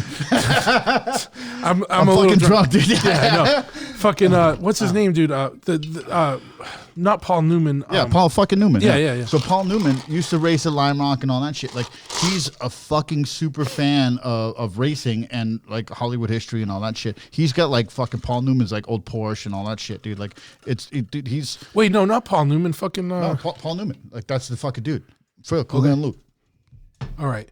I keep getting him confused with the dude from Great Escape that jumped the triumph over the fucking thing. No. That's fucking. I know. That's some other guy. All right, so this is where everything degenerates into drunken. We're fucking 2 hours in. 2 hours. Been drinking for a few hours on empty stomachs. Fucking going. Almost a handle of Tito's down. Yeah, we have actually put a good dent. That I opened that tonight. I opened that. Yeah, that's outside of the nips for 2 hours to almost kill a handle. We're all right. All right. Yeah. So what the fuck else do I have to talk about? I don't know. American War Machine's our band that's basically used to be all a Slapshot except for me singing instead of Choke. Yeah, but now American Dude Machine. American Dude Machine. Oh, dude, hey, there we go. Breaking news right here on the fucking Big Truth podcast. Sheer Terror will be playing 9/19/20 at the Slapshot 35th anniversary party. It'll be Slapshot and Sheer Terror. So you heard it here first, folks. Absolutely. See that? This is a fucking breaking fucking news. This is breaking news, dude. It is always exclusives on this show. There you have it. I got to look at my notes. That's all I have. Slapshot 35th anniversary, new Slapshot record. Yeah, we recorded it. I don't know what's gonna happen with it. We did. So we did the American War Machine record with Trevor. Yes. Which is fucking rad. Super happy. We did the Slapshot stuff, and we only did the music and all that there. And I don't know.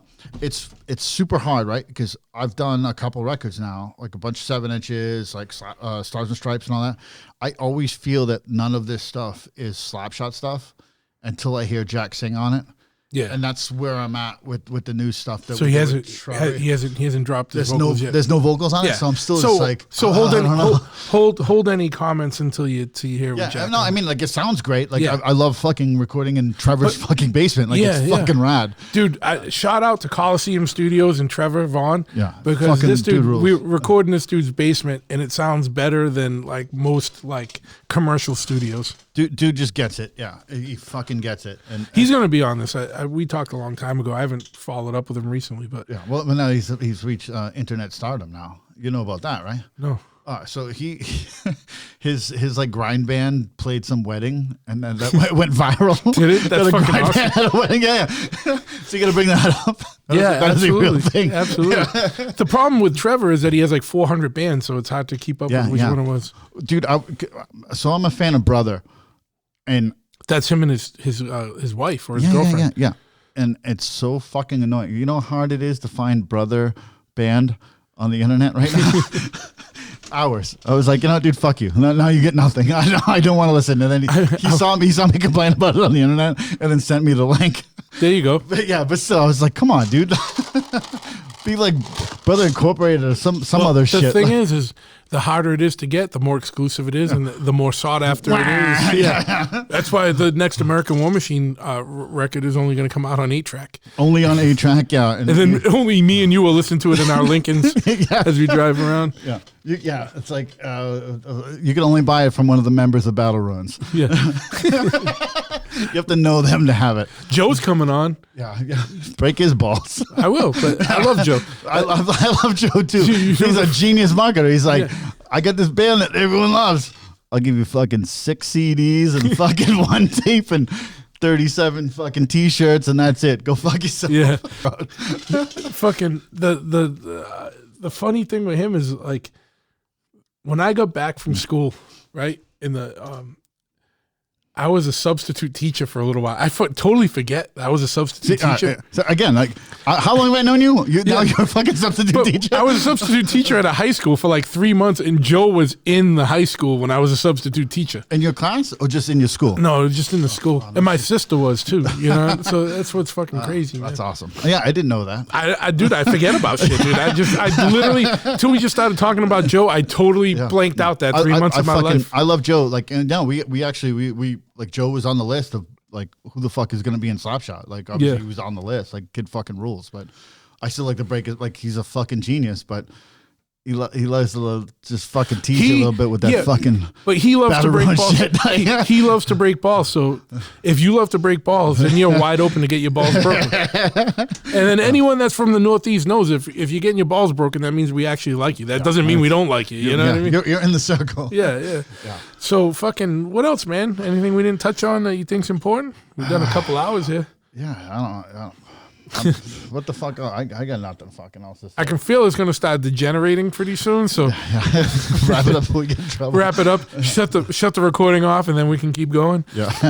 But yeah, man. Honestly, I'm proud of you. I'm proud of what you're doing here.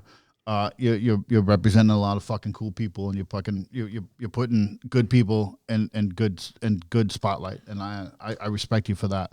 So I thank you. That was the game plan, man. It's just like, like, we've been around for a while, so we got a lot of friends, and I just wanted to be able, like, there's a lot of cool podcasts out there. There's a lot of cool podcasts that touch on some of the things that we're into. I just wanted to do a good one, man. And I mean, good one from a sonic perspective. You know what I mean? I can't speak to the quality of I need a windscreen for next time. Yeah, I know. Popping. Pop. Syllabus. Pop. But I know. I got to get one. Like, I don't have any sponsors, bro. Like, I need to get some money. All right, well, let me shout out to fucking Bostonia Barbershop, Idle Hand Collective, right? So fucking these guys, he's got a couple of barbershops. Eric's a fucking good dude. So Eric from that owns my shop also has Idle Hand Collective. So Idle Hand Collective goes to all these festivals and all that, and they do. They're part of the experience. You go to a festival, you can get a haircut and all that. Sometimes they're out back just doing the artist. Sometimes they're at the festival cutting hair and all that. if you see them, let them know that you heard right here on fucking the Big Truth podcast. Eric, kick some fucking money in, buddy. You fucking rad to me. I'll push your shit. You push my shit. I love you. And that's it, right? That's how it goes. We all fucking help each other. I don't know. Go to fucking Ty's gym. Fucking Taekwondo bro. Taekwondo bro. Muay Thai. Thai fighter. Yeah, no, Sanda Fighting Arts and fucking Thai has the worst name to be involved in martial arts because there's so many fucking spoofs. Yeah. No, Sanda Fighting Arts over in fucking Watertown. Absolutely. It's like Muay Thai, but without fucking ballet dancing, man. You want to stand on your fucking feet and not on your toes. Go do fucking Sanda. And I've honestly, done both, man. And for real. Honestly, Ty has walked the fucking kung fu fucking walk, dude. Like that dude lived on a mountain. Dude, he literally fucking lived on a fucking mountain where all he did was study kung fu under like kung fu masters for fucking however many years he was out there. But he lived on a mountain. Real talk, dude. Yeah. Doing fucking martial arts. And so like he's legit. Like there's not, and he's one of the only people that teaches that fighting style around. Yeah, that's it. Like there's no one else around. And that's gaining a little bit of fucking gaining a little ground in the MMA world as well. It is because for fighting guys, you know that Muay Thai you're on your toes, you're on the, you're up and you're squaring shoulder to shoulder with a guy, whereas Sanda you're more boxing style sideways, but you're planting your feet and it's more. I don't know a lot about fighting. Traditional fighting, obviously street fighting, but traditional fighting, that was more natural for me. Like I did Muay Thai for a minute, and it was the most uncomfortable, unorthodox shit I've ever done in my life. You had to learn just how to stand. Yeah. It was or like fucking take the forms and super positions. fucking weird. Yeah. And then so going to Sanda, where it's still, more natural. It's still kickboxing, but it's more. Yeah, like a natural boxing stance, but you're using your legs also. And it just I'm fucking 230 pounds, man. Like that made more sense to me than fucking standing on my fucking toes. So, like this ain't gonna work. You know? Yeah. We should all practice standing on our toes. Dude, there's a reason why these guys are fucking 80 pounds. You know what I mean? Like absolutely, fucking, man. Up like literally like squared shoulder to shoulder with guys. Like that's like who the fuck fights like that? Like, no, I get it, man. And it's crazy, because like there's so many different types of fighting out there. You just got to do what makes sense. Yeah. For me, like it makes sense, and I'm getting humbled by it. Well, that's part of the whole experience, dude. When I did the Krav Maga stuff for a while, there was no like kung fu. There's a lot of forms and this was like explosive. Explosive. You have 30 seconds to fucking kill somebody and get the fuck out. Like you know what I mean? And dude, no matter what you do, if you study any kind of martial or fighting art, dude, you're gonna be humbled, and that's part of the whole process. And that's kind of what makes you end up getting better, because you're like, fuck. No, ain't no fucking tough guys in the gym. No. Unless you're at fucking what was that? What was the bad dojo and Karate Kid? Cobra Kai. Cobra Thai. Unless you're at Cobra Thai. But Sanda Fighting Arts over in Watertown. Yeah, absolutely. He's setting up right now after the corona has cleared the air. That is a place that you could definitely go and study under a guy that like really took shit serious. He's not like fucking one of those like fucking shitty fucking whatever Taekwondo bro like fucking things, but like like some dude just fucking got a black belt in 3 months and fucking now is teaching and shit. Like he put in his fucking time and his fucking work, dude. Like and you will learn some shit. Yeah, he's 5'7". 180 pounds, and he wins shit, dude. Like he's like, I didn't compete for a long time, and I was at this thing, and they made me go in, and he still wins. Does it? Because he put in all his time and work already. But yeah, man, definitely want to thank you for. It's so weird to do all the formalities of this, because it was just like a fucking. Thank me, motherfucker. I will formally thank you as being a guest on the Big Truth podcast here, episode number 9.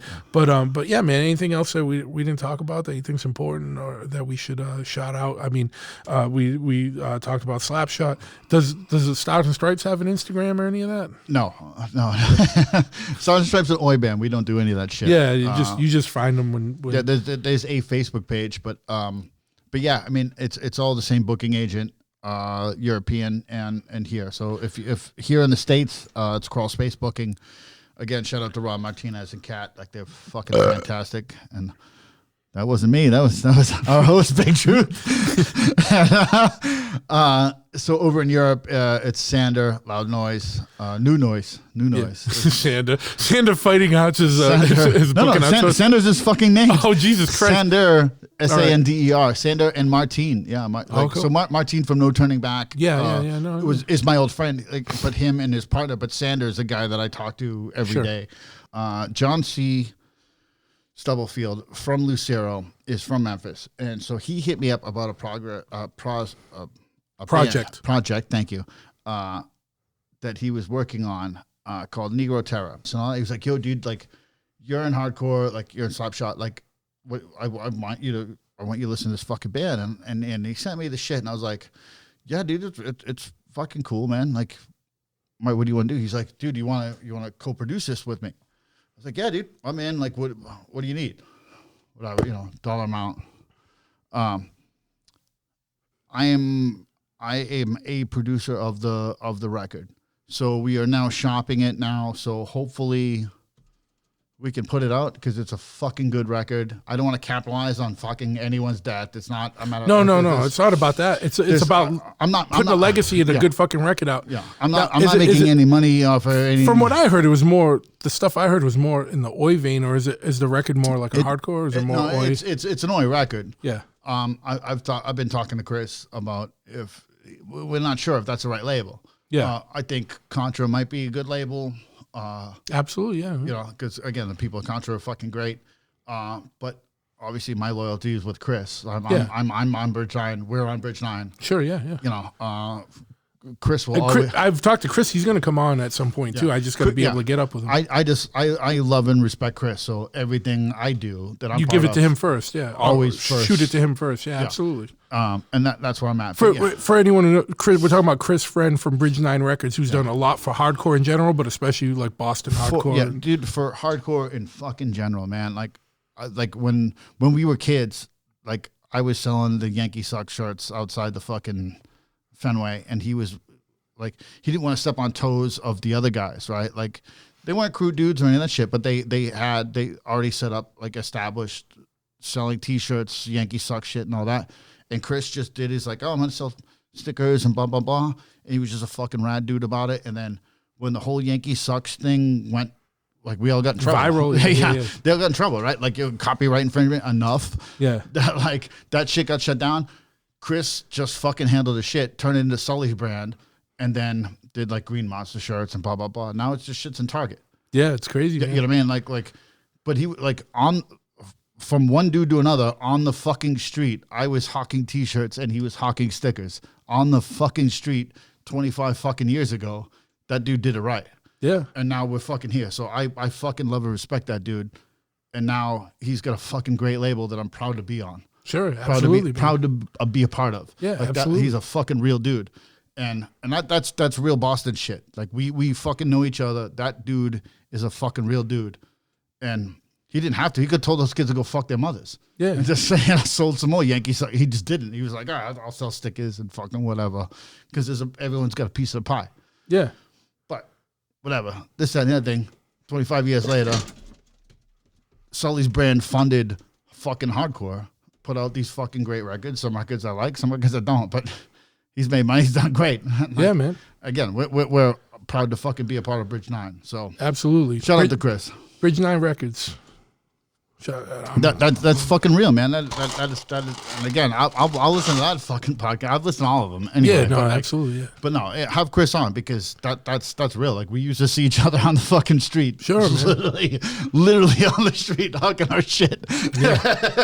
Trying to make a buck. Well, you know, cash in on these cocksuckers. These fucking sports guys.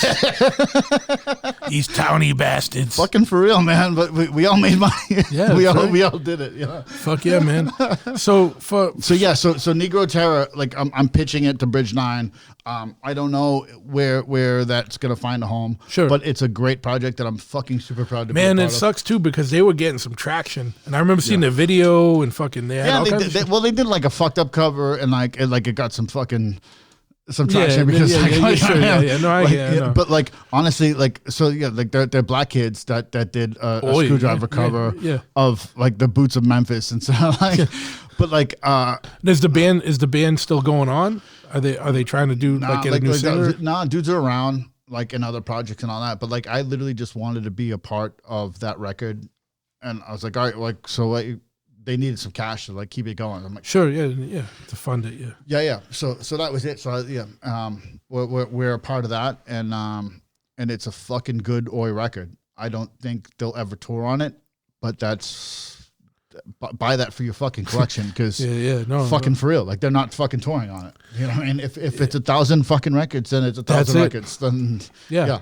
But no, that sounds like a good solid plan. If Chris passes and Contra is like actually probably the smarter home for it, but I get the loyalty to Chris will always anything I'm involved in, like again, like with War Machine, Craig and I were like, hey dude, this is what we're doing. Like he's like, yeah, 100%.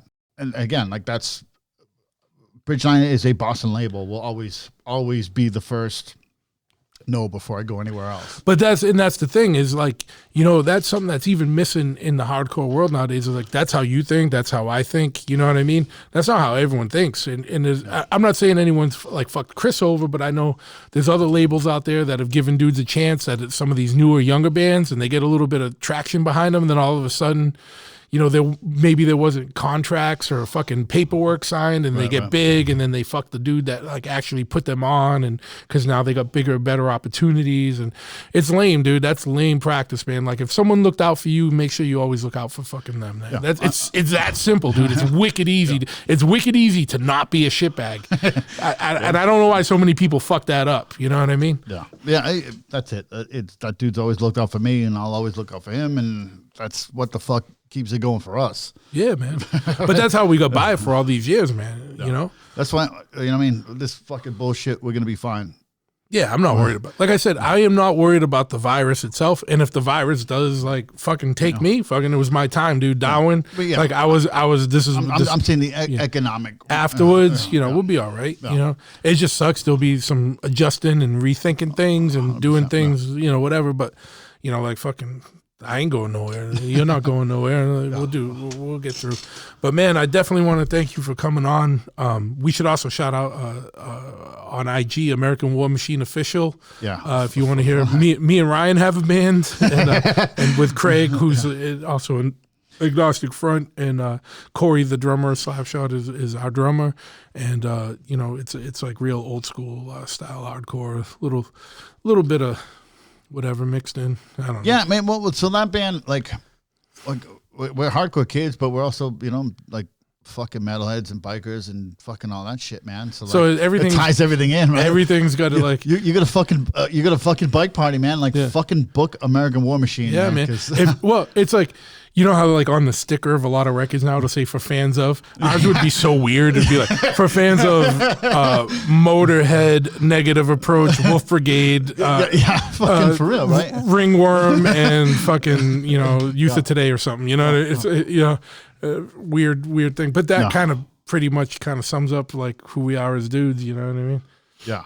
And so, yeah, man, fuck yeah, dude. We will do this again.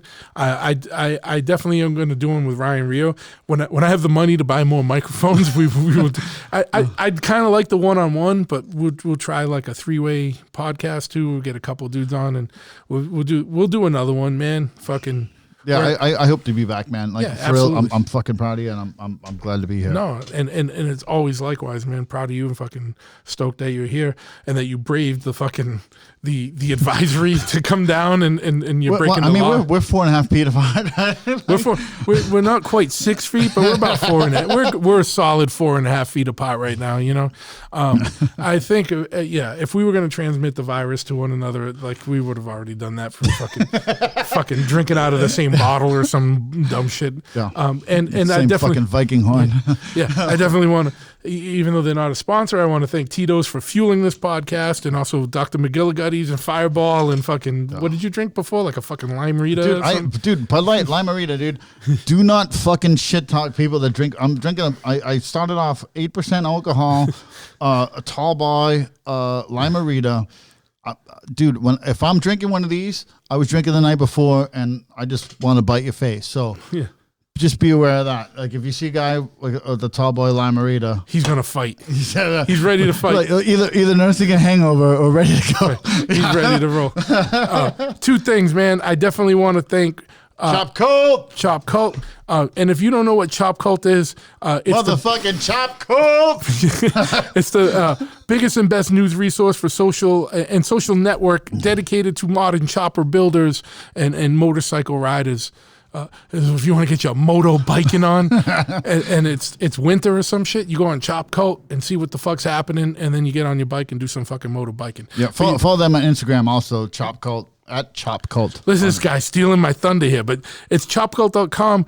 They have weekly features, blog dumps, classifieds, an active online related, motorcycle related forum. And I've said it before, but like there's not a lot of forums anymore, but this one's like one of the most active because they got like fucking retarded number of members. I'm on there. Yeah, I've been on there for years, man, and it's free, so it doesn't cost you nothing. Go check it out. But like I said, there's all kinds of shit, man. There's a classified section. You might find some weird old rare parts. You know, who fucking knows? And otherwise, if you don't like to go to websites, you can go to Instagram, Facebook, Twitter, Tumblr, Pinterest, any of that stuff. It's at Chop Cult. And on top of that, I definitely want to give a shout out to our brothers in fucking California. Big fucking Chris and fucking Dirty Mick. Omerta. You can check them out at omertamia.com. OMERTAMIA.com, and also Omerta Mia on Facebook and Instagram. You might have seen the shirts that say fucking stop glorifying rats or fucking mind your business. Well, a lot of local celebrities, a lot of national celebrities. Wearing rad shit. A lot of fighters wearing their shit. We support each other. Our brothers Bland, so we wear that. We support them. And that's real fucking talk. Like we are our own support system.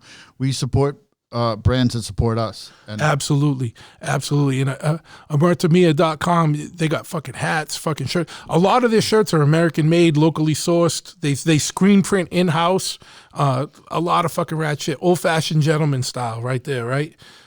So check them out. Omertamia.com. Instagram is Omerta Mia. Omerta's code of silence, meaning fucking keep your mouth shut. Fucking don't be a fucking rat.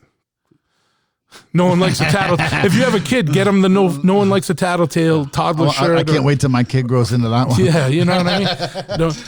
But and then also, if you feel so inclined to go visit www.chopahead.com, my shop, CHOPPAHEAD, spelled like the real masshole way. Chopahead.com, we are a full-service motorcycle shop. We build custom choppers. We will also do full service and repair on your whatever bike you got. So whether you need an oil change or a fucking full custom, we'll do whatever you want. And we have some apparel and merch and all that shit, so you can check us out. What's that? Also, fullspeedahead.com. Yeah, we're getting to it. I didn't forget Full Speed Ahead. I didn't forget it. Let me have a second to promote Chophead so I can get some money to fucking keep this thing going. No, but be like my boy Dave. He's coming down Saturday. He's getting mids for his bullshit forward on his bullshit ass 2017 bullshit. Hey, whatever bullshit you got, we'll fucking handle it. Cool. You want? It's a cool bike. It needs fucking mids. He's got. We'll do some shit, whatever. You know what I mean? Like, we do speed work, we do customization, we do fucking just general service and repair, fucking whatever you need. We'll get your bike rolling, get it in a state that you are stoked to be on the fucking bike. That's all that fucking matters. Whatever it is you ride, whatever lane you're in, dude, like, we'll cater to that. Our hearts lie more in choppers and fucking shit like that. But you got a big bagger and you want some speakers, I ain't above doing that. You know, I got a big bagger. Yeah, you Me and the old lady. He real talk. He put a gel coat for my old lady's ass, and she's super satisfied. Like, gel pad in the seat. The gel pad in the seat, yeah. And honestly, it's like she's super happy with it. So, you know, what it comes down to, there's a lot of fucking quote-unquote lifestyle companies out there hawking a couple T-shirts here and there or some fucking onesies for full-grown women or whatever. We're actually the fucking lifestyle. So fucking support us before you support some bullshit dude that fucking puts out a fucking T-shirt. That's all I'm saying. Come down, have a drink. Come down and have a drink. Fucking get caught up in the fray. We'll kill a fucking... I'll sit here, dude. You come in. You'll be on the podcast. You'll be on the podcast. I'll kill a fucking handle of Tito's with you. Whatever you fucking want, we fucking roll, dude. That's all we do. And if you are in New England or you can make plans to be in New England, August 21st and 22nd, come to one of the funnest shows you'll be at, fucking Full Speed Ahead. Check it out, fullspeedaheadshow.com, Full Speed Ahead Show on Instagram. Where it's a fucking motorcycle, it's a chopper and hot rod show. So if you have also a proper... vintage bikes, too. And vintage bikes, that's where spinning just the vintage rad bikes. shit, just rad shit. If you got a pre-1970 vehicle, fucking bring it in the show. Or if you got a chopper, it doesn't... So much the year doesn't matter, but if it's a full custom fucking chopper... And you know what we fucking mean. Don't bring your fucking wacky-ass big wheel bagger with the fucking... No, bring it, but it's not going to be in the show. Like, because it's a chopper show. Like, and again, if that's your lane... Fucking ride, dude. Fucking ride out the show. Have a good time. We'll have specific parking for motorcycles, and then we'll have specific parking for motorcycles that are actually in the show. Yeah. Everybody's welcome. But come out, fullspeedaheadshow.com, Full Speed Ahead Show on Instagram, chopahead.com, at chopahead on Instagram, Omerta Mia on Instagram, and omertamia.com, chopcult.com, and at chopcult at every fucking social media. That's it. We want to thank you for coming I want to thank you for coming out today, and I want to thank everybody that's listening.